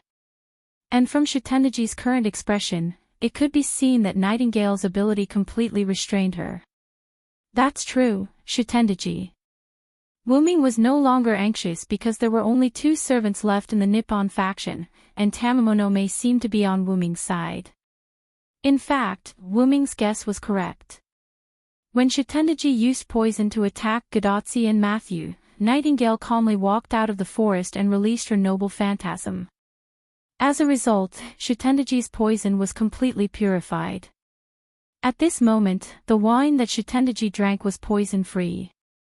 I have to say, Shutendaji is really unlucky when it comes to luck. Even Godotzi couldn't help but ridicule. According to Godotzi's judgment, Shutendaji spent a lot of effort to get out of Denver and attack her, the last master. But in the end, at the final moment, a servant that completely countered Shutendaji appeared out of nowhere. Just how unlucky was Seiji to meet such a servant? After all, Nightingale left in the middle of the night chasing after Achilles, who knew that he would meet her here. Well, actually, I've always been unlucky. Looking at the confident Shutendaji, Wuming subconsciously felt that something was wrong. Wuming knew just how dangerous Shutendaji was, so he chose to immediately attack Shutendaji. The holy spear pierced towards Shutendaji, but Shutendaji didn't try to defend or dodge. I remember that you are looking for the Holy Grail. Unfortunately, the Holy Grail is no longer in my hands. The holy spear stopped right before Shutendaji's neck. This is the second time we've met, Shutendaji, although I'm not sure if you still remember me. Although Wuming spoke to Shutendaji, he still kept the holy spear at Shutendaji's neck. Of course I remember. I clearly remember that you chopped off my head, Shutendaji said in a satisfied tone, not at all like he was being held captive. No matter if it's Ibaraki, Tamamonome, or even Suzuka Guzan, the golden light on their bodies, as well as this continuous poison, were all created by me through the Holy Grail. Shutendaji said everything without hesitation. However, I didn't bring the Holy Grail with me. Shutendaji smiled. Then, if Shutendaji didn't bring the Holy Grail with him, where did he put it? The central hall had been infiltrated by his mental power, but there was no trace of the Holy Grail. Suzuka Guzan and Ibaraki Doji had already left. Could it be Tamamonome? Wuming fell into deep thought. Wuming felt that he had overlooked something. Suddenly, Wuming's pupils shrank as he thought of something. This city was undoubtedly a noble artifact, and it was one that had been blessed by the Holy Grail. Suzuka Guzan didn't have such a legend. Although Ibaraki Doji and Shutendaji had said that they had built a city in the mountains, this city wasn't suitable for ghosts. As for Tamamonome, she didn't have any legends of a city. In that case, there must be a hidden follower, and this city must belong to that follower. Shutendaji seemed to have seen through Wuming's thoughts and smiled. That's right, I gave the Holy Grail to the owner of this city after all. I didn't plan to go back, Shutendaji smiled. However, this smile was quite familiar to Wuming. It was the same smile that Shutendaji had before he left in the Winterwood City. Pucci, Wuming stabbed his spear into Shutendaji's neck, but Shutendaji smiled. She was disappearing bit by bit. Although Shutendaji couldn't speak because Wuming had pierced his throat, Wuming was able to read Shutendaji's words through the shape of his mouth. I'll be waiting for you in Himeji City then. Shutendaji turned into magic and dissipated. Rumble, suddenly, the earth began to shake violently. Matthew supported Godotzi, who almost fell. Karna and Nightingale looked behind Wuming. Wuming turned around and looked at the huge Denver City, or Himeji City. In the second half of Himeji City, a huge pillar rose from the ground. Countless eyes were inlaid on this huge pillar of flesh, turning and blinking from time to time. It was very terrifying. That's a demon god pillar. Gadotsi cried out in surprise. After all, Gadotsi had already experienced 4 singularities and encountered many demon god pillars, so she naturally recognized it. Nightingale and Karna were also shocked. After all, the aura emitted by the huge pillar of flesh in the distance was a bit terrifying. While everyone was surprised, Wuming shook his head helplessly. I was tricked by Shutendaji again. Shutendaji set up Poison City and sent Ibaraki Duji, Lulu Guzan, and Tamamonome to intercept Wuming. It seemed that they were going to attack Gadotsi, and Wuming would quickly return to protect Gadotsi. But in fact, they were misled. With this plan, Wuming and others were transferred away, giving the servant at the back of Himeji City an opportunity to summon the demon god pillar. However, according to Shutendaji's words, I'll be waiting for you in Himeji City. It was very likely that this demon god pillar was controlled by Shutendaji. This also proved why it took so long to summon the demon god pillar, because it needed Shutendaji's consciousness to be stored in this huge pillar of flesh. Sure enough, it confirmed Wuming's thoughts once again. Even if Shutendaji left, he must have left me a lot of trouble. Karna, you stay with Matthew and Nightingale to protect Tachika. I'll go meet that guy. Wuming said to Karna. Karna didn't speak, just nodded, and then stood beside Gadotsi. Although Gadotsi always had Matthew by her side, she couldn't guarantee that she could completely protect some powerful servants.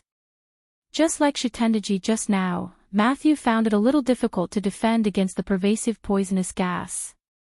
Also because of guilt, Matthew didn't speak, but obediently stayed by Gadotsi's side.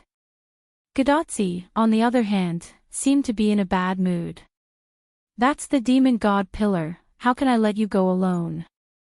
Gadotsi mercilessly rejected Wuming's proposal. Although Matthew didn't speak, the worry in his eyes was still seen by Wuming. Wuming stared blankly, then laughed.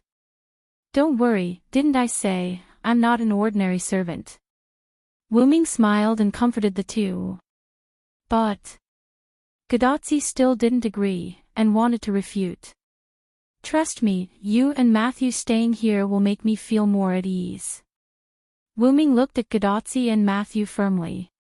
It wasn't that the two of them were burdens, well, in fact, it was a little bit. Cough cough. The most important thing was that Wuming believed that the demon god pillar was controlled by Shutendaji. Facing a different demon god pillar, Wuming really didn't feel at ease letting Gadotsi and Matthew go with him. And with Wuming's strength, it wouldn't be too difficult to deal with the demon god pillar with some effort. It was also because of this that Karna agreed to stay and let Wuming go to the battlefield alone. Although the two of them seemed to be tied in the previous battle, Karna knew that he couldn't beat Wuming, who cheated. Since that was the case, he had enough strength on the battlefield, so he was responsible for protecting Gadotsi. In the end, Gadotsi and Matthew nodded and chose to believe in Wuming. Wuming realized that one of them was missing. Where did Nightingale go? Gadotsi and Matthew also realized that Nightingale was missing. At this time, Karna, who was loyally acting as a weapon, spoke. As for the nurse, she ran toward the demon god pillar while you were talking. As expected of the obedient Karna. If you don't ask, he won't say. Wuming rubbed his forehead with a slight headache. You're tuning into the LoveLore Library YouTube channel. We're so grateful for your support, and don't forget to subscribe to join us on this incredible journey through captivating stories. Your generosity through donations truly makes a world of difference, as it's the primary source of revenue that allows me to expand and enhance this channel for you. Thank you from the bottom of my heart for being a part of this adventure.